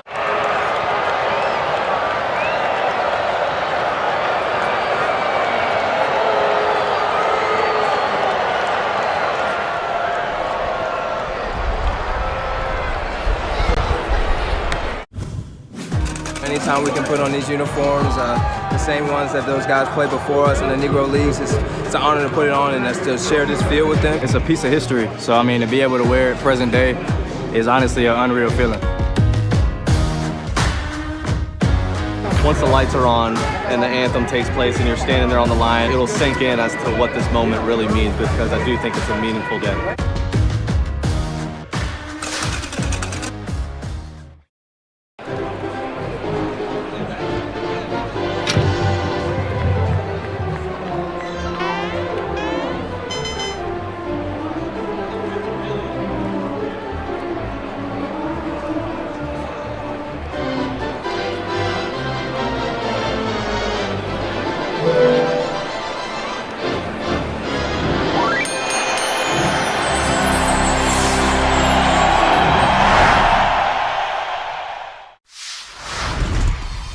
I was so inspired by what you were making that I want to do my own all-star ballpark bite, but I'm thinking we take some of that brisket that you make, and I'm going to do like a little slider. Got the pepper jack cheese, some American, get it going with some of the barbecue sauce that you have, that spicy, delicious one, and then caramelized onions. Make like a little sandwich. Be cool? Sound like a plan. I think we did good. Oh, thank you, thank you. Thank Great. you. Thanks, Chef.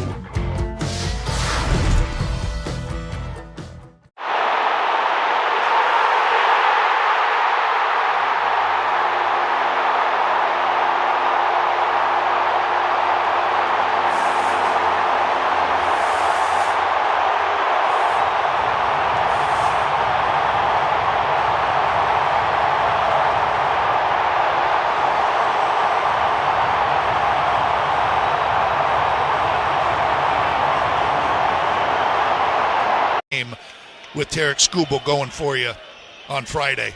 Suarez swings and misses at a fastball 99. Down and away. It does feel, well, we've seen it. The command can be an issue for him. The strike one, swing and a miss, 98 away in the Cleveland outing where he was touched for 4 runs. He was firing fastballs. It seemed like he had the shadow advantage, but he got hit hard in that outing. But A.J. Hinch never wavers. He loves seeing 98, 99 out of the pen. The 0-2, fastball. It's been a strike. It's been a ball today. It's a ball at 98 miles an hour. Working middle of the rubber, full windup. The 1-2, swinging a foul to the screen. But Troy Melton knows it too. He knows that A.J. Hinch has all the faith in the world in him. And when he knows that, Troy Melton, that's why he's coming out and just saying, I'm coming right after you. My skipper knows that I got good stuff. I'm going to show him. Soft little tapper back to the mound off a good slider. Melton fields, runs it to first base, basically hands it off to Spencer Torkelson. 1 up and 1 down. I like that, Dan. After all 98s and 99s, a sharp slider. It's a true 5-pitch mix. What he's still trying to figure out as a reliever, which ones can he use on a given day? Which ones are going to be there for him? No, I think that's exactly it. You know, when you're a starter and you have time to go through your routine, you feel comfortable in using that entire arsenal. But, man, when you're thrust right into the action and knowing that, man, I've only probably got this pocket of hitters, you got to figure out on what 1 or 2 pitches are there for you. 98-mile-an-hour fastball for a called strike. Luke Raley is the pinch hitter. It was Canzone. This is the DH spot. Then Garver, pinch hitting in the 4th. Now swing and a miss. 98-mile-an-hour four-seam fastball. It plays up, too, doesn't it, Dan? That fastball. Just the way that arm, he swings it back. 0-2 is up and away. That catcher kind of mentality from, when he was in high school, he just takes it out with that short arm path, not that big, long, swinging arm motion. The 1-2, swing and a miss. Got him with a beautiful splitter down and away. Boy, how about now, just this momentum.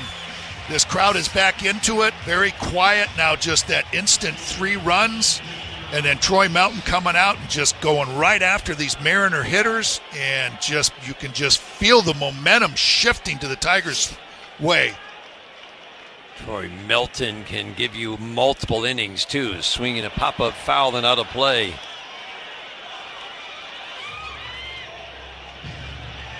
McKinstry in tight at third, a step in front of the base, right up almost to the edge of the cutout.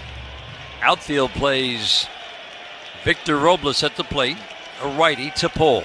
The strike one. Fastball 97 at the knees. He has come out of that bullpen firing strikes. Each hitter has faced an 0-2 count. Crowd rises to its feet. The 0-2, check swing. Did he go? Oh, Alan Porter on the appeal at first says he did not.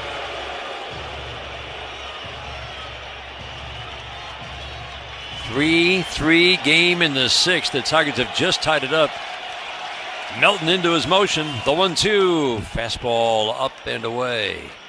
Robles, a little stare down contest. Staring out at Troy Melton. Troy Melton is not about to be intimidated. The 2-2. 98. Whoa. What a take by Robles, a little bit low from 0-2 now to 3-2.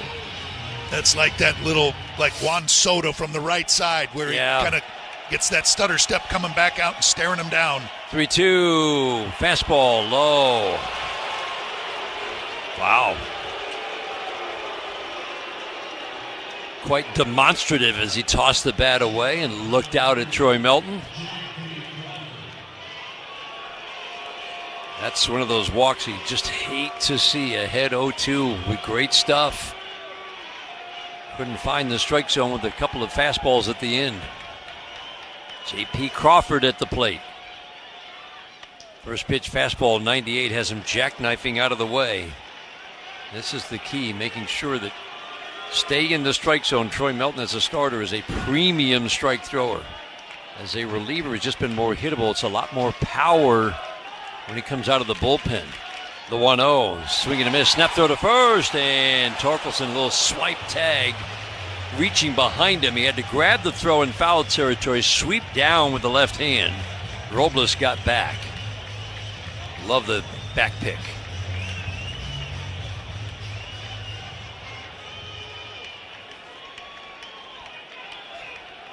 Robles, injured most of the year, is a base stealing threat. 4 steals, 4 caught stealing, with Troy Melton on the mound in his 45 innings of work during the regular season. He sets the 1-1. Swinging a line drive, left field. Riley Green racing in, stopped, and then he slid and just blocked the ball. A little stutter step cost him. Looked like he had a chance to make the catch if he just kept coming. And a single for Crawford puts a couple of men on. Yeah, it was one of those ones that, is just that in-betweener. You're like, gosh, should I keep going? Should I keep going? Should I take that shot? Yep, and just pulled up, and then at the last second made that slide and then scooped it just to keep the ball in front of him. No advancement. Rosarena swing and a miss on a fastball up.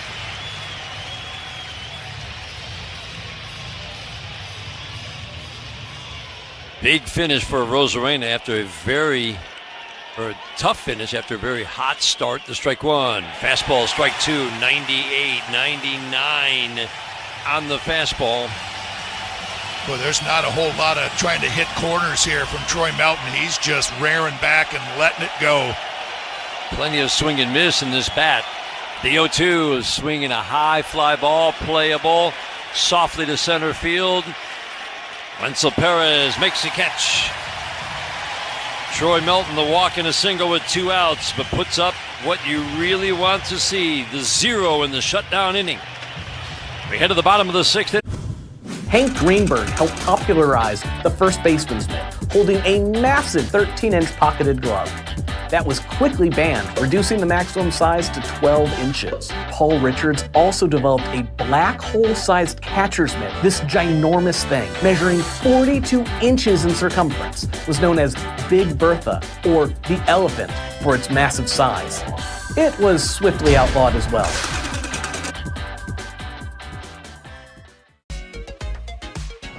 Well, this is a World Series card. Everybody said, what's it going to be to pitch against Sandy Koufax, who's a dominant pitcher? I said, I hope I don't embarrass myself. And I didn't. Pitched my first shutout ever. We won 6-0, and my parents were there. My mom was afraid of heights, so she was in the upper deck. She had to come down and trade seats with somebody so that she could actually watch her 20-year-old son pitch a shutout in the World Series.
What do you think? Stays in for Torkelson and McKinstry, or just here for Green? That's one of those tough decisions. Torkelson swinging so good. Fastball up and in on Riley Green. That's those one that it's going to be a tough call for Dan Wilson. Torkelson got that last inning, started with that base hit. And just last night swinging the bat good, today swinging it good. Riley Green, fly ball, right center field. This one's deep. Watch it fly. Gone.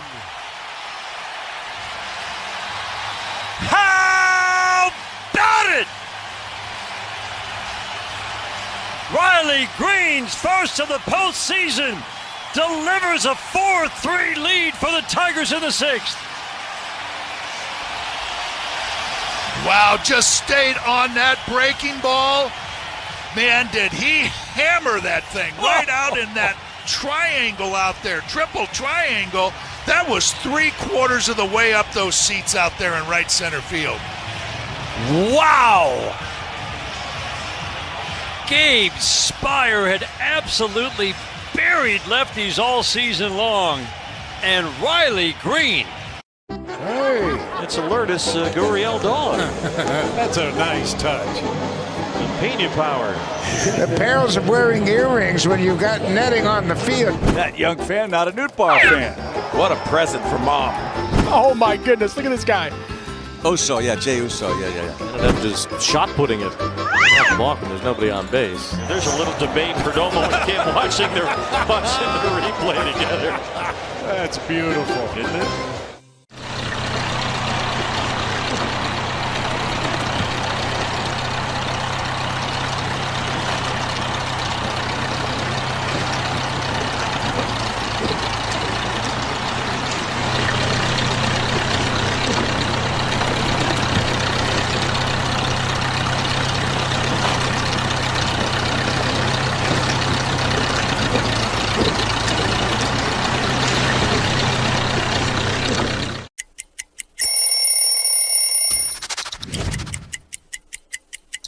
Well, this is the most famous jersey in baseball, right? The Yankee pinstripes, the interlocking NY, and the Midnight Navy. I was a Yankee fan growing up my whole life, die hard, and became a free agent after 7 years with the Rockies, and I wanted to be a Yankee so bad. Putting this jersey on for a headshot for the first time, it felt different than any other shirt I'd ever put on in my career.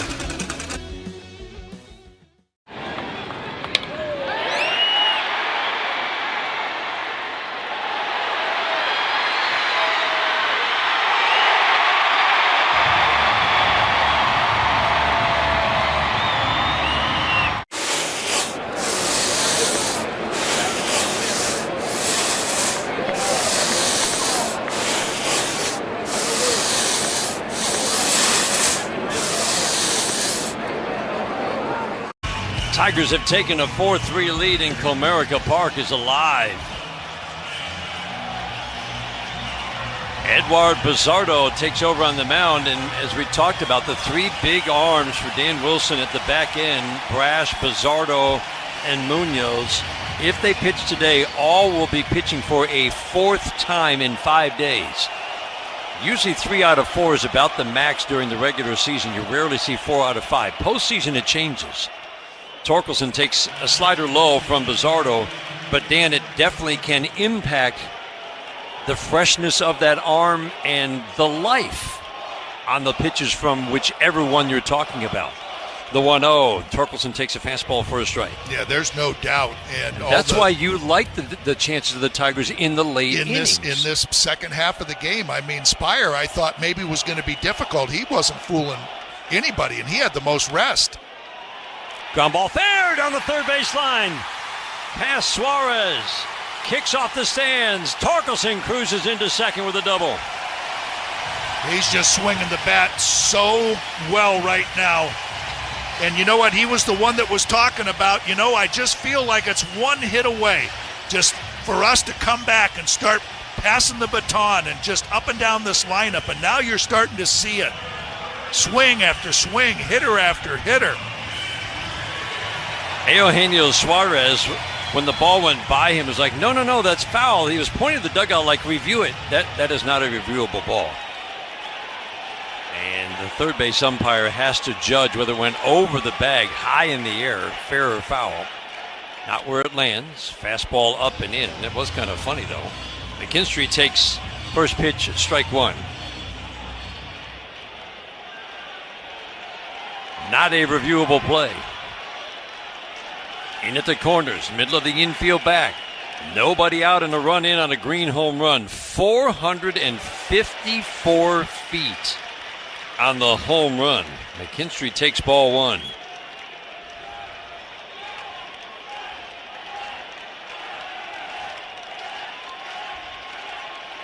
The 1-1. Slider misses down.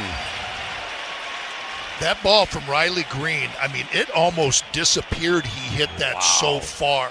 That got like, it looked like a golf ball out at the driving range. You know, at the far end of the driving range, he hit it so far. Ground ball and a base hit into right field for McKinstry. Torkelson will score. Throw to the plate, way up the line. 5-3 Tigers. McKinstry delivers.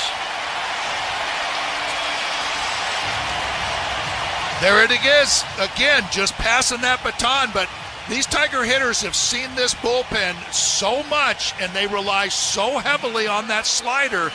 They're each a little bit different shape in their sliders, but they've seen the one from Bizzardo, and they're jumping on it now. Zach McKinstry with a good job. Spencer Torkelson staying on it.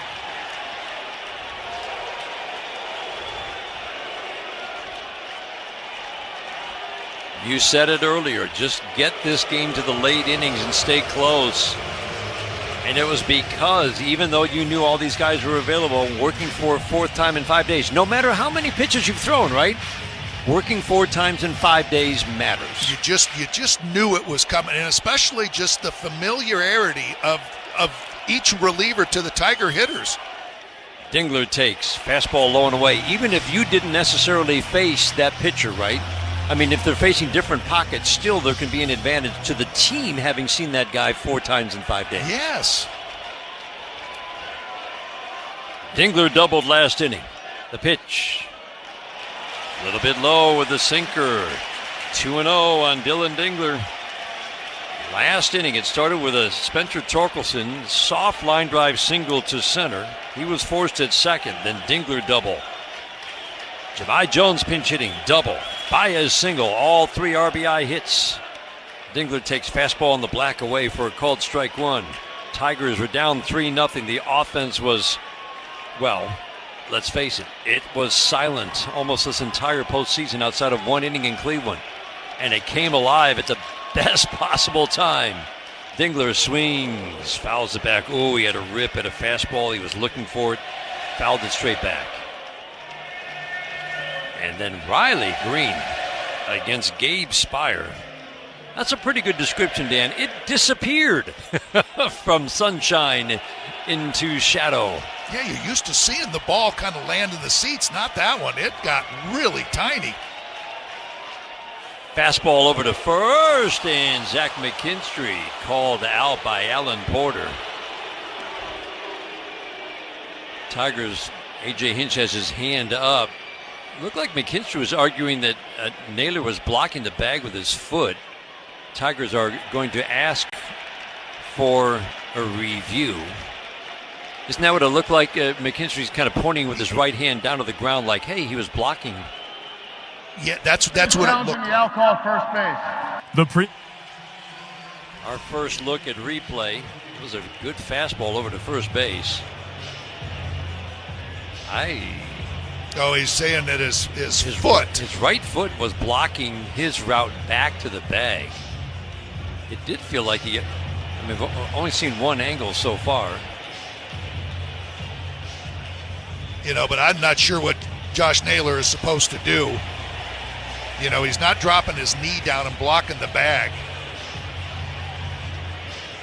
Man, it's a little bit difficult because that side of the field is in shadow.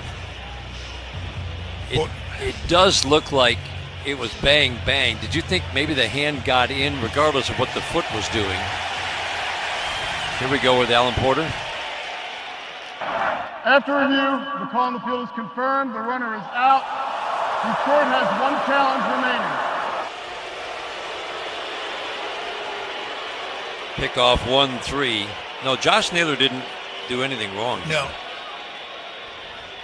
And Alan Porter, again, these umpires, he stuck his nose right in there and saw it the whole way. But I still don't think it's a bad challenge. I mean, this late in the ball game, and you still have one left. 2-2.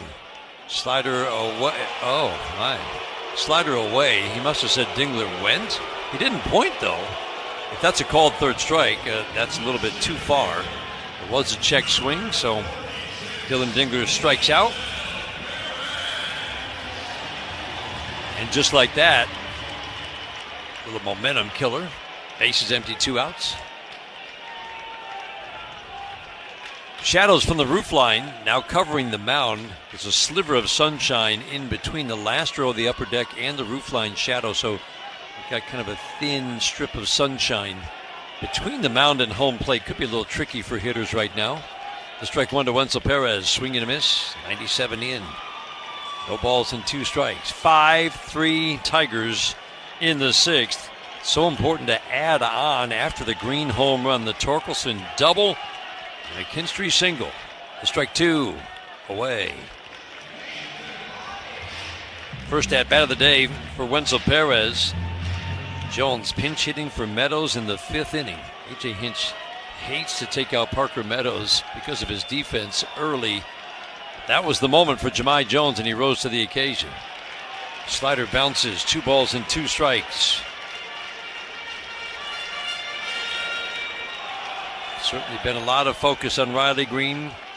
He was 6 for 23 in the postseason with a couple of doubles coming into this game, but just the bat been kind of quiet. Line drive down the right field line. It's going to drop for a base hit. Extra bases for Wenzel Perez. Long run for Robles. Perez will cruise into second, no throw.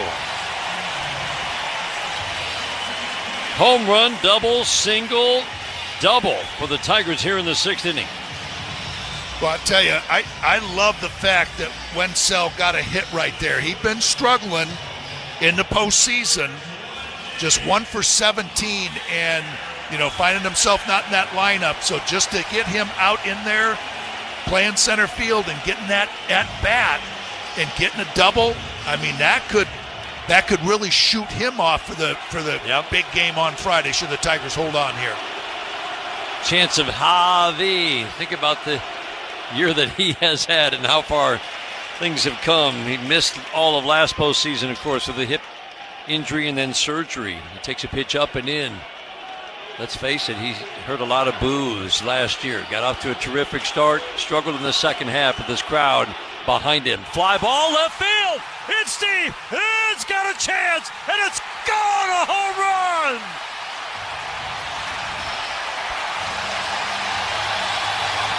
Have a day. Javi Baez, 2-run shot, 7-3 Tigers in the 6th. Well, you said, Dan, very important to get add-on runs. Javi must have heard you because he got again that slider, and it was a hanger. They've seen so many of these sliders from that Seattle bullpen that nothing phases them anymore. And if you throw them there, the Tigers are going to do damage. What a big blow that was. Mariners are the team that known for the home run power. Tigers actually finished top 6 in home runs this year. Now they are putting on the power display in the 6th inning to take a 7-3 lead. 4 runs here in the 6th. Carpenter swings and misses at a fastball. Boy, all these Tiger hitters now are feeling it.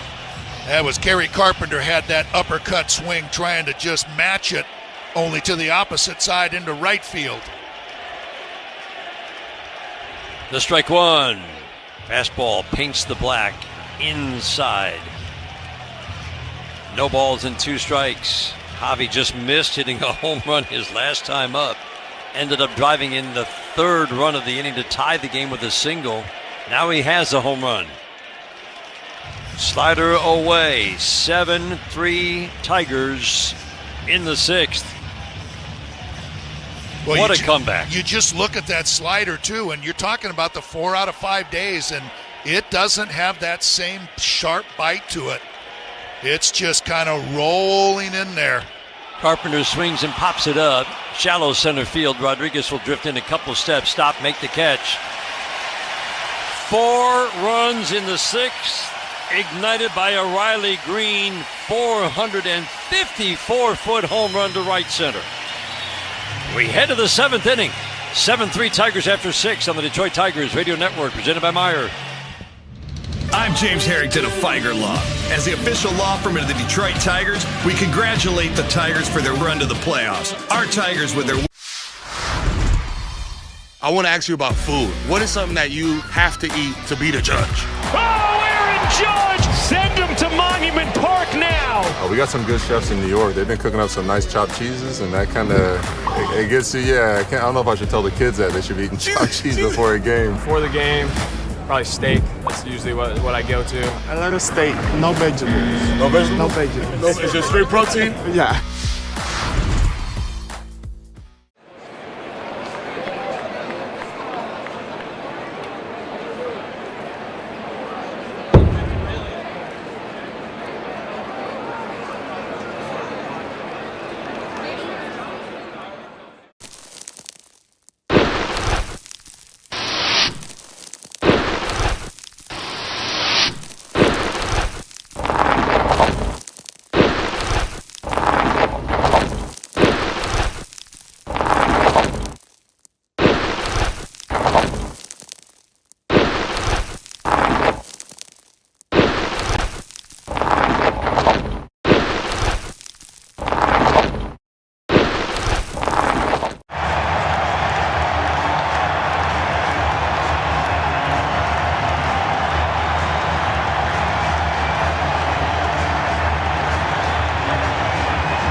South side of Chicago, where are you at? This was the first time I got traded, but I was so excited to wear these pinstripes and be a South side of Chicago boy. This jersey right here is an all-star jersey. You can see on the back the all-stars and the all-star patch there. Being an all-star and being who I was called over there to be was something I was real proud of.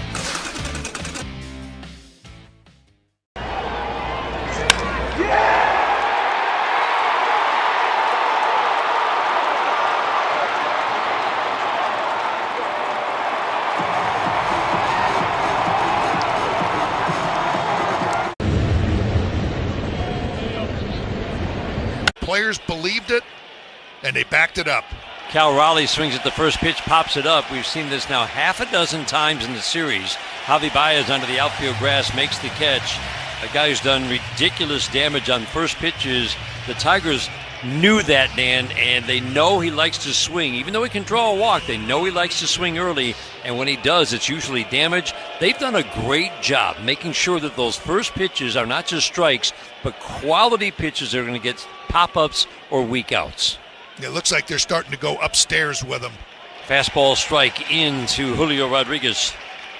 And he's still a dangerous hitter. You know, he took a fastball that was up and out over the plate, but it looks like they're going high in the letters. Ground ball softly foul. Sinker powers Rodriguez in 96, 97, up to 99 today for Troy Melton in his second inning of work. Got the first two last inning. Walk in a single in a 3-3 game, but got the last out, stranded two. The 0-2, swing and a miss, got him with a slider down and away. No, the splitter. Yeah. Dove down and away from Rodriguez, who's 0 for 4 today. Yeah, you can get him to chase on those pitches down and away, and he usually throws that splitter to left-handers, but didn't hold back, and what a pitch by Troy Melton. Second strikeout, both on the splitter. Jorge Polanco takes first pitch fastball, middle, strike one, 97 miles an hour. Roofline shadows have covered the infield. Right now the mound is bracketed by shadows in a little bit of sunshine. The strike one, check swing foul out of play. Another 97 mile an hour fastball. The roofline shadows extend all the way out into shallow center field and right center field. Entire field will be covered in shadow within the next inning or two. Crowd on their feet, waving the orange towels, urging Melton to get the final out. The 0-2.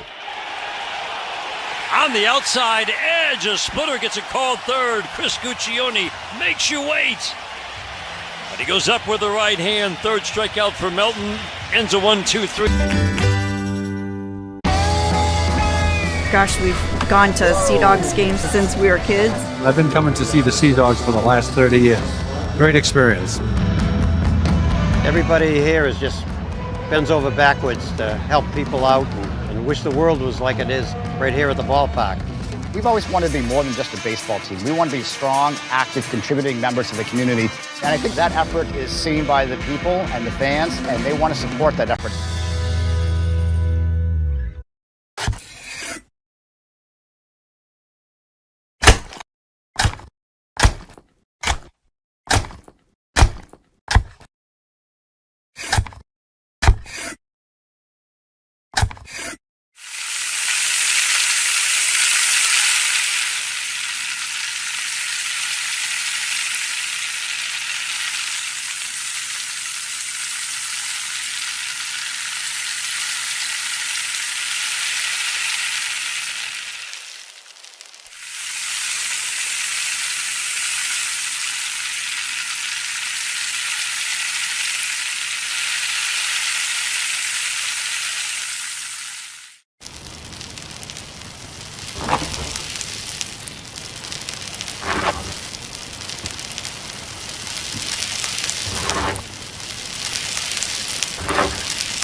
Takes over on the mound. Not a big strikeout pitcher, but man, this is an electric arm. Fastball low and inside, 99, down and in to Gleyber Torres. Yeah, we liked him the way he pitched on Saturday, but just was a little scattered, went an inning, gave up a hit and a run, walked one, threw a wild pitch. Torres swings, it's a fly ball toward the right field corner. Going back, looking up, Robles, it's gone! That ball just kept carrying down the line. Robles, it looked like he was going to make the catch in the corner, and the ball kept carrying. Home run for Gleyber Torres, his first of the postseason. 8-3 Tigers in the seventh. Yeah, that was so funny off the bat. It looked like it had the distance, and Robles, just the way he was going over there, like, oh, he's going to catch up to that. And then it appeared like he's not even close to that, and it went over the pizza sign just to the left of the right field foul pole. We've seen Gleyber's got that pop the other way. High sinker, went with it, drove it out, another add-on run. I think the wind that's blowing straight out might have something to do with it. But again, we're set below street level, and that wind is certainly coming over the roof line, maybe in between the upper and lower decks, but it looked like it got a boost. Bolt Keith batting.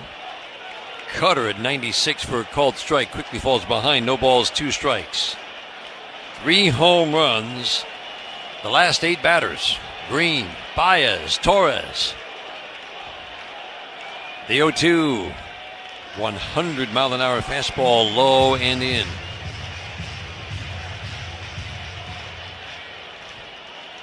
Man, this game is going to do so much good for this Tigers offense.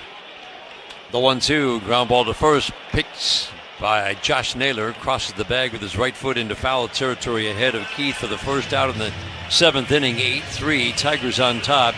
Let's listen to the hand for Riley Green.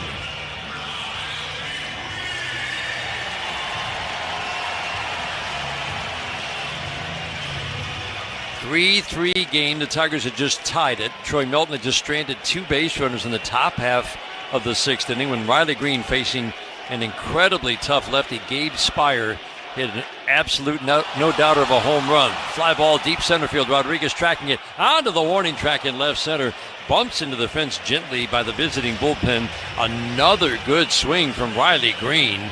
It's the second out here in the 7th inning. Boy, I'd say, I mean, after that one that he hit for the home run 450 feet, and that one where he really displays his power out into left center, smoked that ball right there, too. So he looks like he's turning that around and hitting it where it's pitched to all parts of the ballpark. Torkelson takes a fastball strike. Strikeout update is brought to you every game by Carbless, the official ready-to-drink canned cocktail of the Detroit Tigers.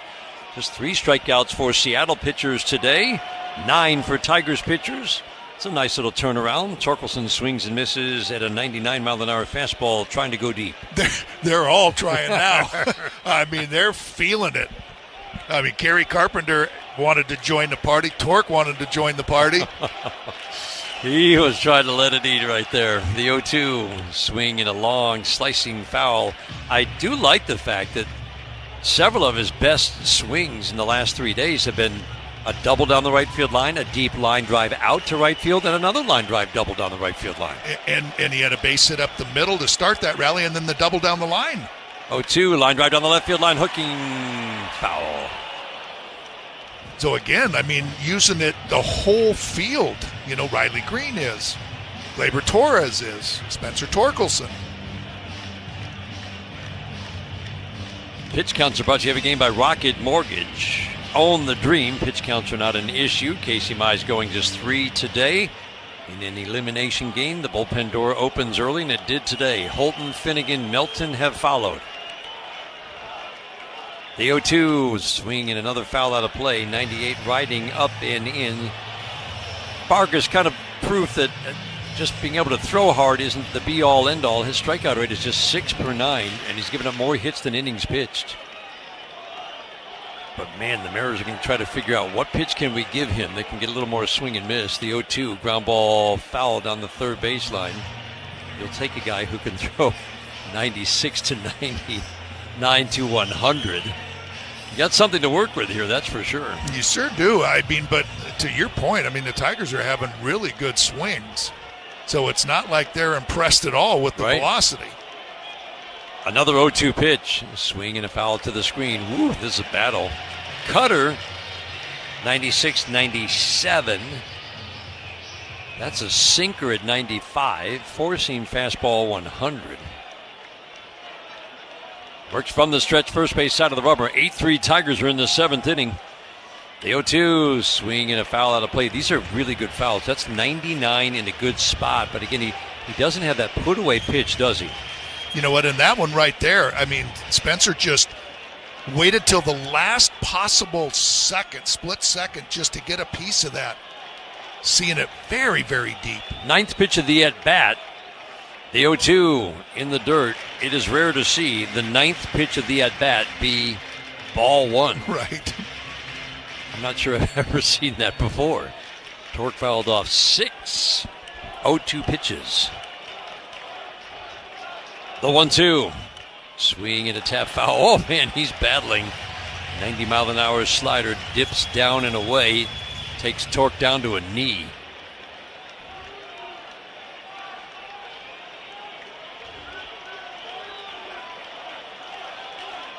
Vargas sets, holds a glove at the belt.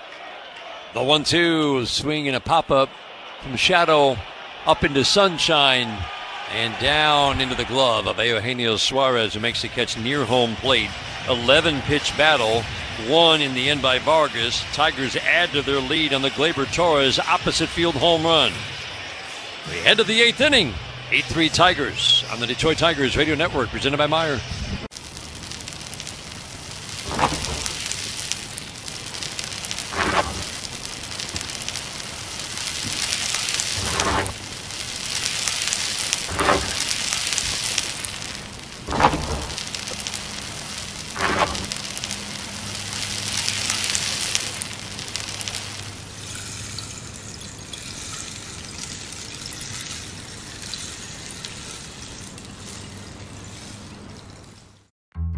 Get yourself ready. Yes, there are hugs, and then there's that. Now, what is that? What is the purpose of that? It's an anemometer. It measures wind speed. So that's good. But it looks like a fidget spinner. Meanwhile, on the Cove, it just looks like too much fun. It was so routine, he took his eye off. You got to come up with this play. You got to. You're right there. You had two hands. He looked it in. Oh.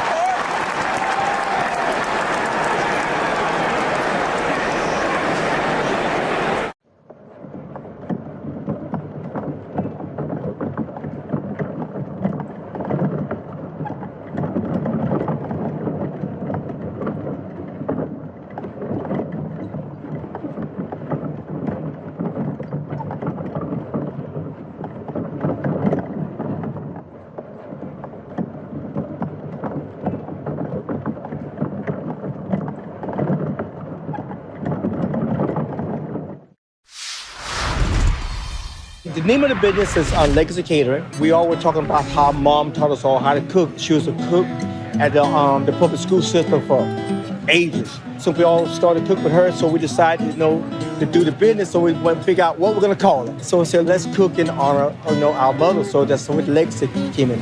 And just remember that Legacy Catering is about people. And this is what barbecuing is all about, and this is why we love it.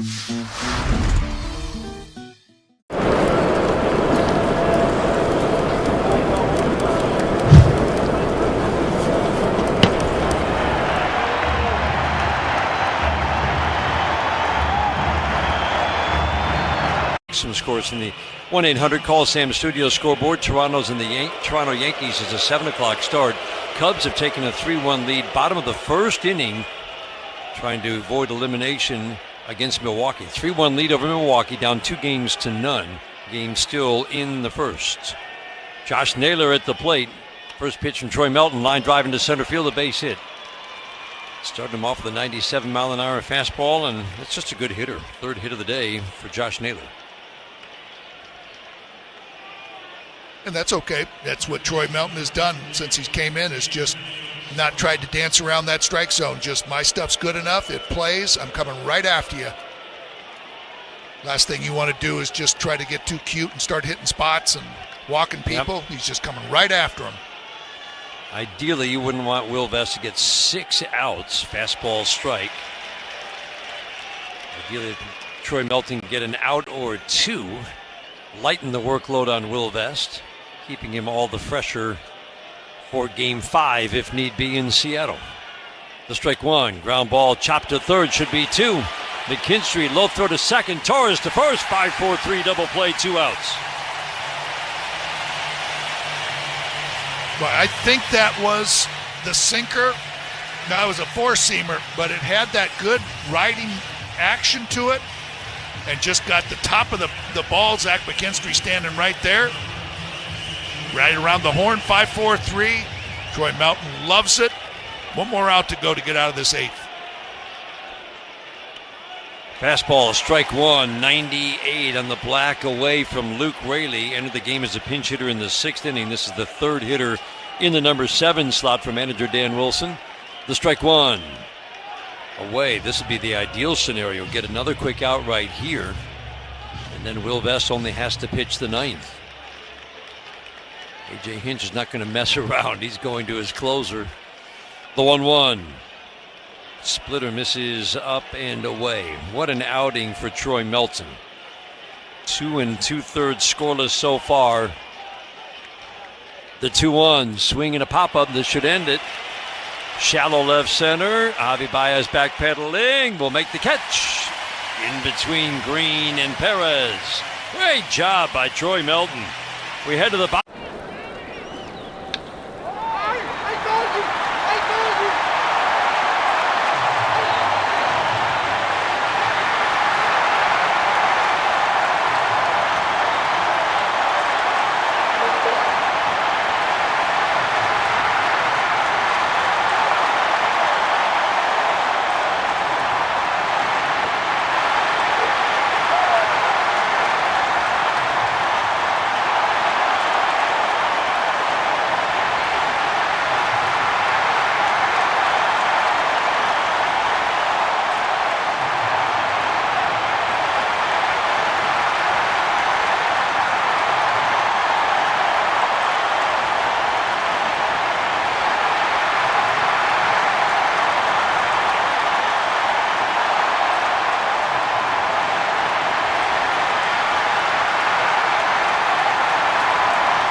I'm gonna go check out Food Truck Row. So, what did you guys get today? Philly cheesesteaks. Both of you got the same thing. Are they that good? Oh, yeah. Got a hot dog and some fries. Just kind of basic ballpark. Chicken bacon sandwich. Uh-huh. Philly cheesesteak. Okay. And some crinkle cut fries. Okay, where are you guys from? We're from Dallas. Dallas. That's what's fun about baseball. It brings different regions together, not just the ball and glove and bat, but what we're eating. And it'll be Sweeney backpedaling, and he can't make the play. And there goes the no-hitter. It's rolling. Does it go fair? Yes, it does. That's a fair ball. Oh, she's giving it to him. They're up 6-1 in the 8th. She's giving it to him and making him like it. Doing the pop-up dance, and he dropped it. You don't see that very often. Abrams is going to think about going to third. The throw too high there. Abrams dives back in. Tag applied this time by Riley. What just happened?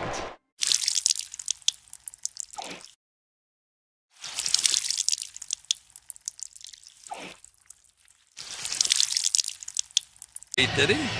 Troy Melton's day is done. Pretty fired up. Great shots of him in the dugout. Big smile. What a job he did, Dan. Yes, he did. And everybody is coming over to him, and they know exactly how good he was. Wow. And you're right about Vargas here, just kind of looking ahead, thinking, just if they can save Munoz, they save Brash, they need to give them a little bit of a blow, and it's going to be just a battle of the arms there come Friday.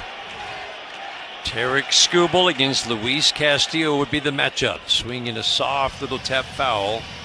Zach McKinstry taps it foul down the third base line. Tigers, remember, forced Castillo to throw 51 pitches the first 2 innings of his start in game 1, but then they couldn't get him out after that. Swinging a foul out of play. Castillo ended up going 4 2/3. That was in game 2, wasn't it? I was going to say, because George Kirby is, they got both Kirby and Castillo lined up. That's right. Fastball low and inside. Yeah, Kirby started game 1, so he's rested. Skubal started game 2, but he'd be pitching on normal 4-day rest. Fastball 99 in, and the count is 2-2 on Zach McKinstry. Dingler, Perez waiting. The next 2 of this inning, the 2-2. Fastball up and away, 3-2. Pretty strong, accurate strike zone for Chris Guccione today.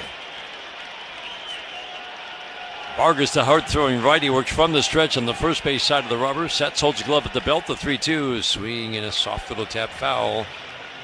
Torkelson extended his at-bat, an 11-pitch at-bat last inning by fouling off 6 two-strike fouls, make it 7 two-strike fouls. Count never got past 1-2. Popped out in the end, the 3-2. Swing a line drive, base hit, 1 hop off the dirt into center field. Zach McKinstry's had a fine day.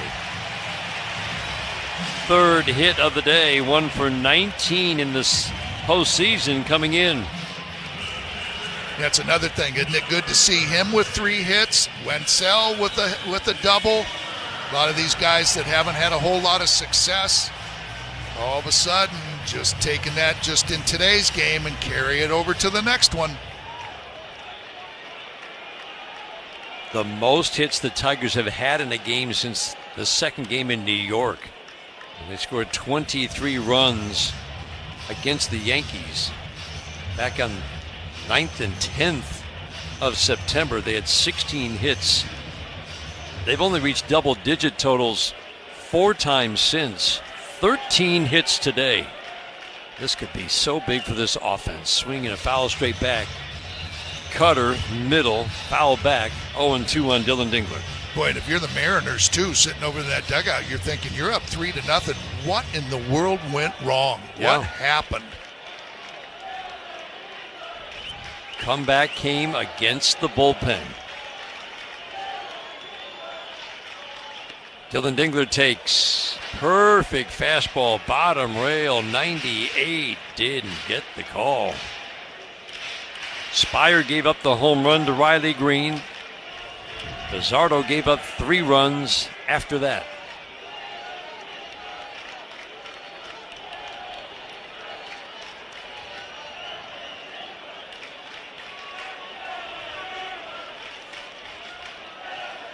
Dingler now waiting on a 1-2.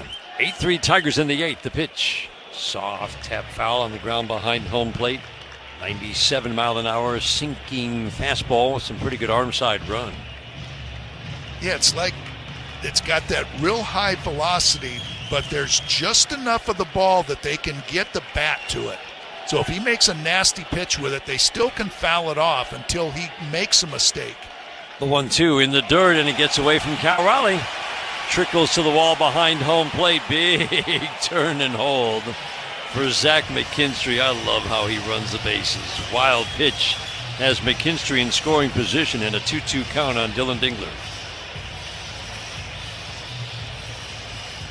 Talk about Zach McKinstry running the bases. He took the extra base at a 74% clip this year. I want to be very precise with this number because that is a level.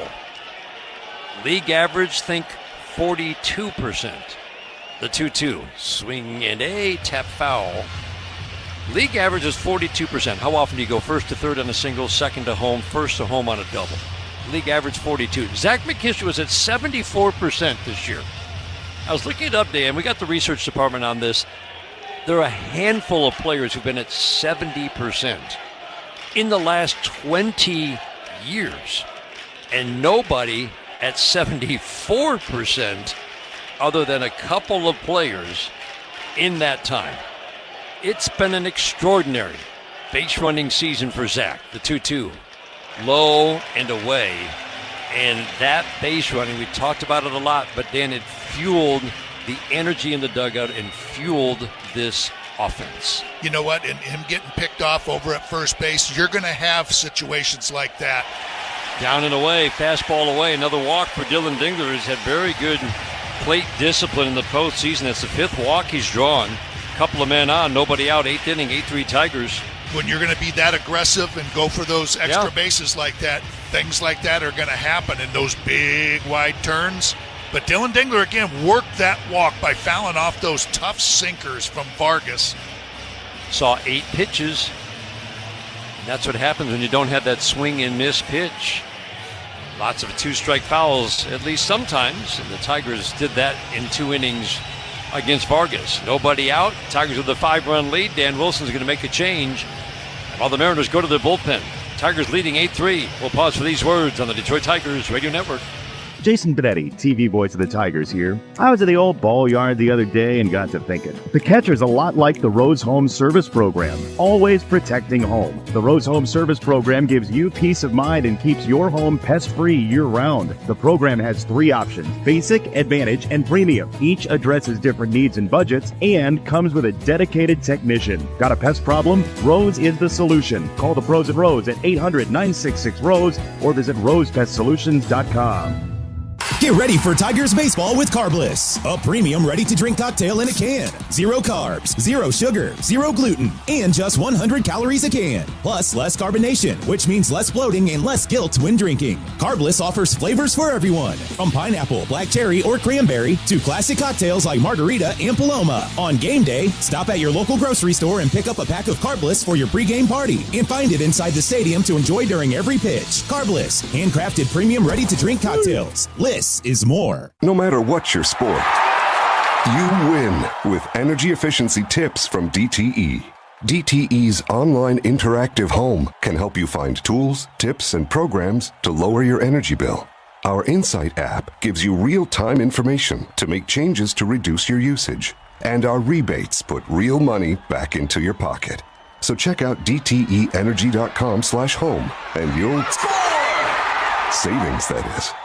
DTE.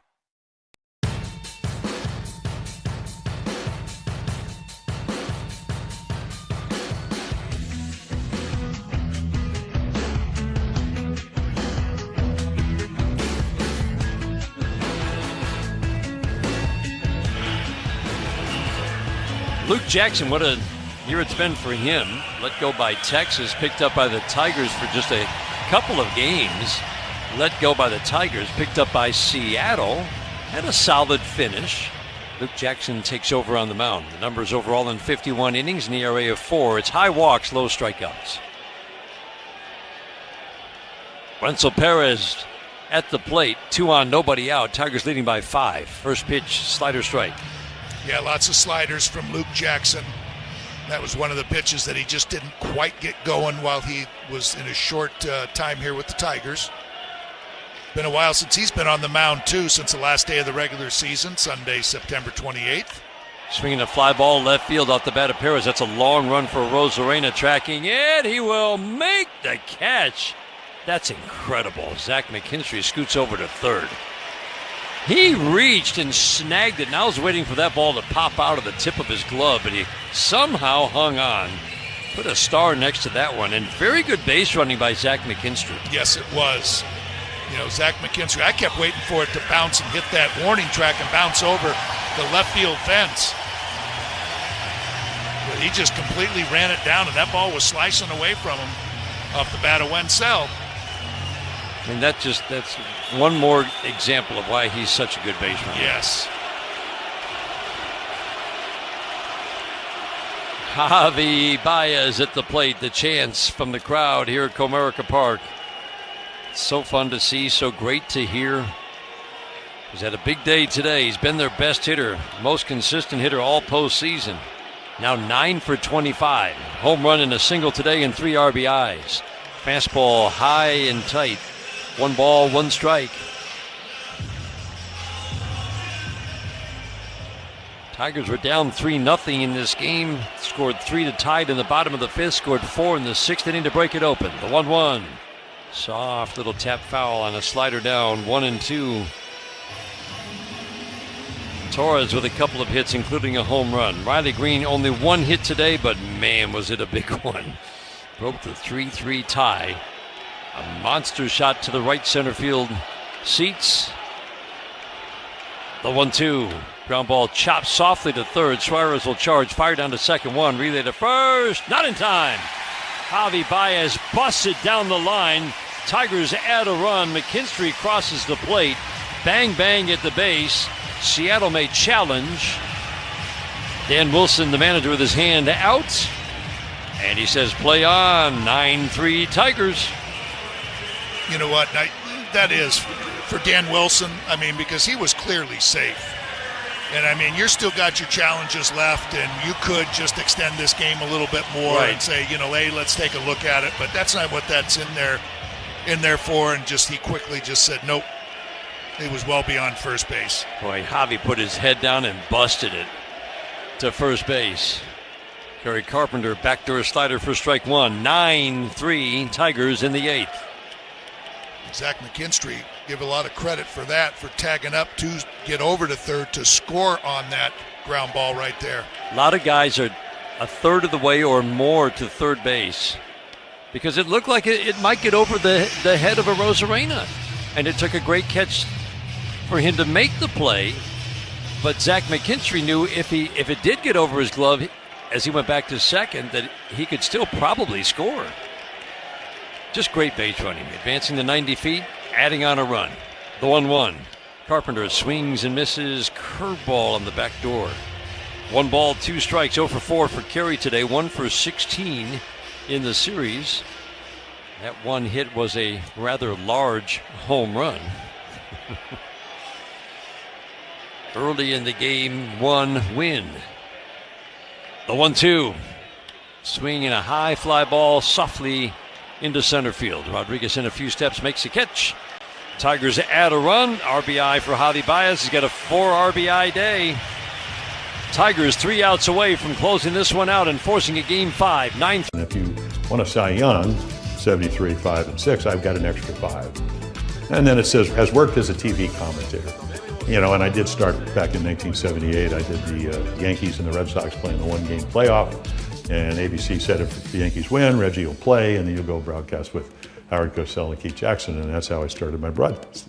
And that's the Bucky Dent home run. So every time I see Bucky Dent, I go, thank you for making me a broadcaster.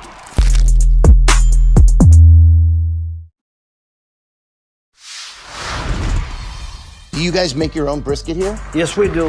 We are known by our brisket. Barbecue brisket sandwich. Quality is better than other places, and it looks good. We're ready to eat. We go to an average 500 briskets per game. We hear a lot from our fans. They want to try something with wrap, easy to eat. So we say, well, let's do it like brisket, wrap, and an egg roll. That's beautiful. You get the gold medal for culinary brisketry here in Texas. Yes.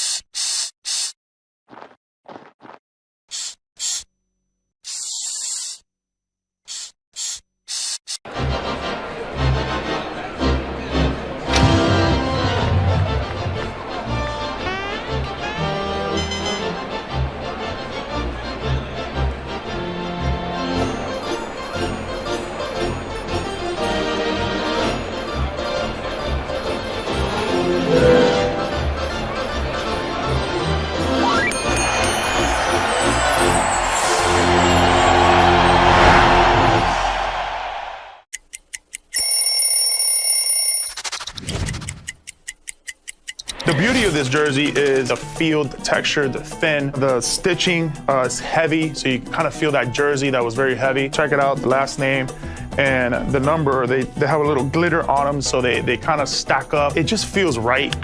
I had some really cool cleats to go with it. The way it gets dirty when you slide, it just kind of like rubs off on that glitter. It's really, really cool.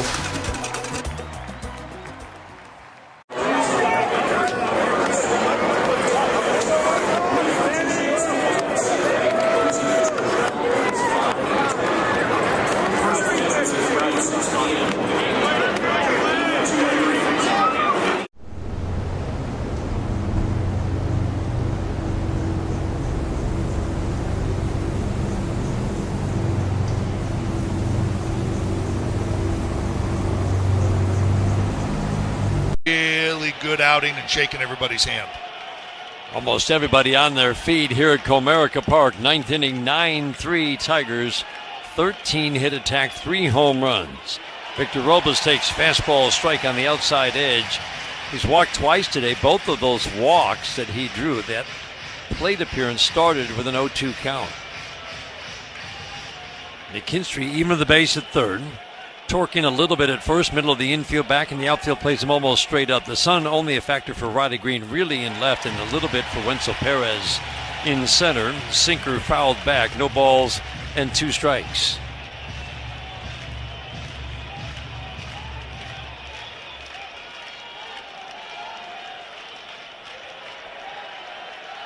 Robles holds the hands low, the bat upright, extends them away from the right shoulder. He takes fastball up and away. The Tigers are trying for their first home win.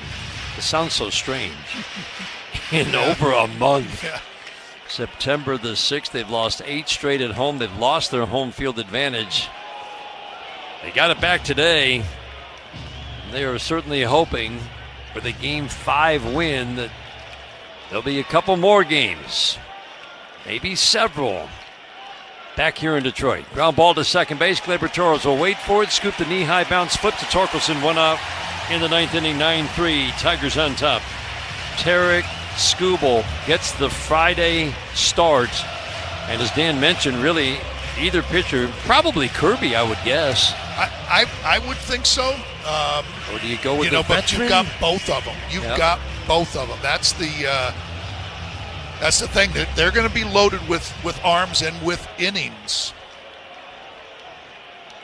And that back end of that bullpen with Brash and Munoz will have a little extra time. It's going to be a really good game. Ground ball softly to third, backhanded by McKinstry. He'll throw to first. 2 outs. Crawford grounds out. How about the job by this Tigers bullpen today? Holton couldn't get an out. A rare rough outing for him. Finnegan, Melton, and now Vest trying to close it out. And Will Vest is maybe pitching as well as we've seen all year at the most important time of year. And just against the team that he was Rule 5, end up leaving the Tigers organization to go to the Mariners. Fastball, strike. Oh, man, perfect pitch. Ooh, wow. It's ball 1. And then back to the Tigers, and just how satisfying it must be for him to come in and pitch as well as he is. Fastball misses high, 2-0 on a Rosarena. So far for Will Vest in the postseason, it's been 5 shutout innings of work. This will be number 6, the 2-0. Fastball out of third for a called strike. Teams were jumping on his fastball. He wasn't locating. He felt like there was a little something in his delivery that needed fixing. Staff worked with him. They're so good at that. Fixed whatever needed fixing, and now he's been lights out. Swinging a foul off of Dylan Dingler. Fastball with life, 2-2. Everybody on their feet, waving the orange towels. Urging Will Vest to get this final strike. The 2-2. Swing and a miss. Got him on strikes. We've got a Game 5 in Seattle.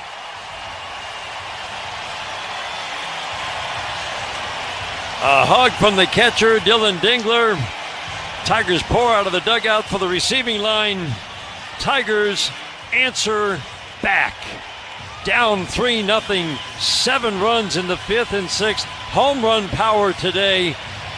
Tigers win it 9-3, and Tarek Skubal gets the start in Game 5. Dan, you believed in this offense in terms of their ability to get to the Seattle bullpen, and it absolutely showed today against Seattle.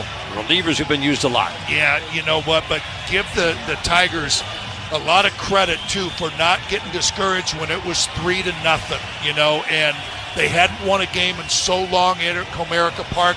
They weren't even thinking about that. They were thinking about how can we extend this series? How can we win this game?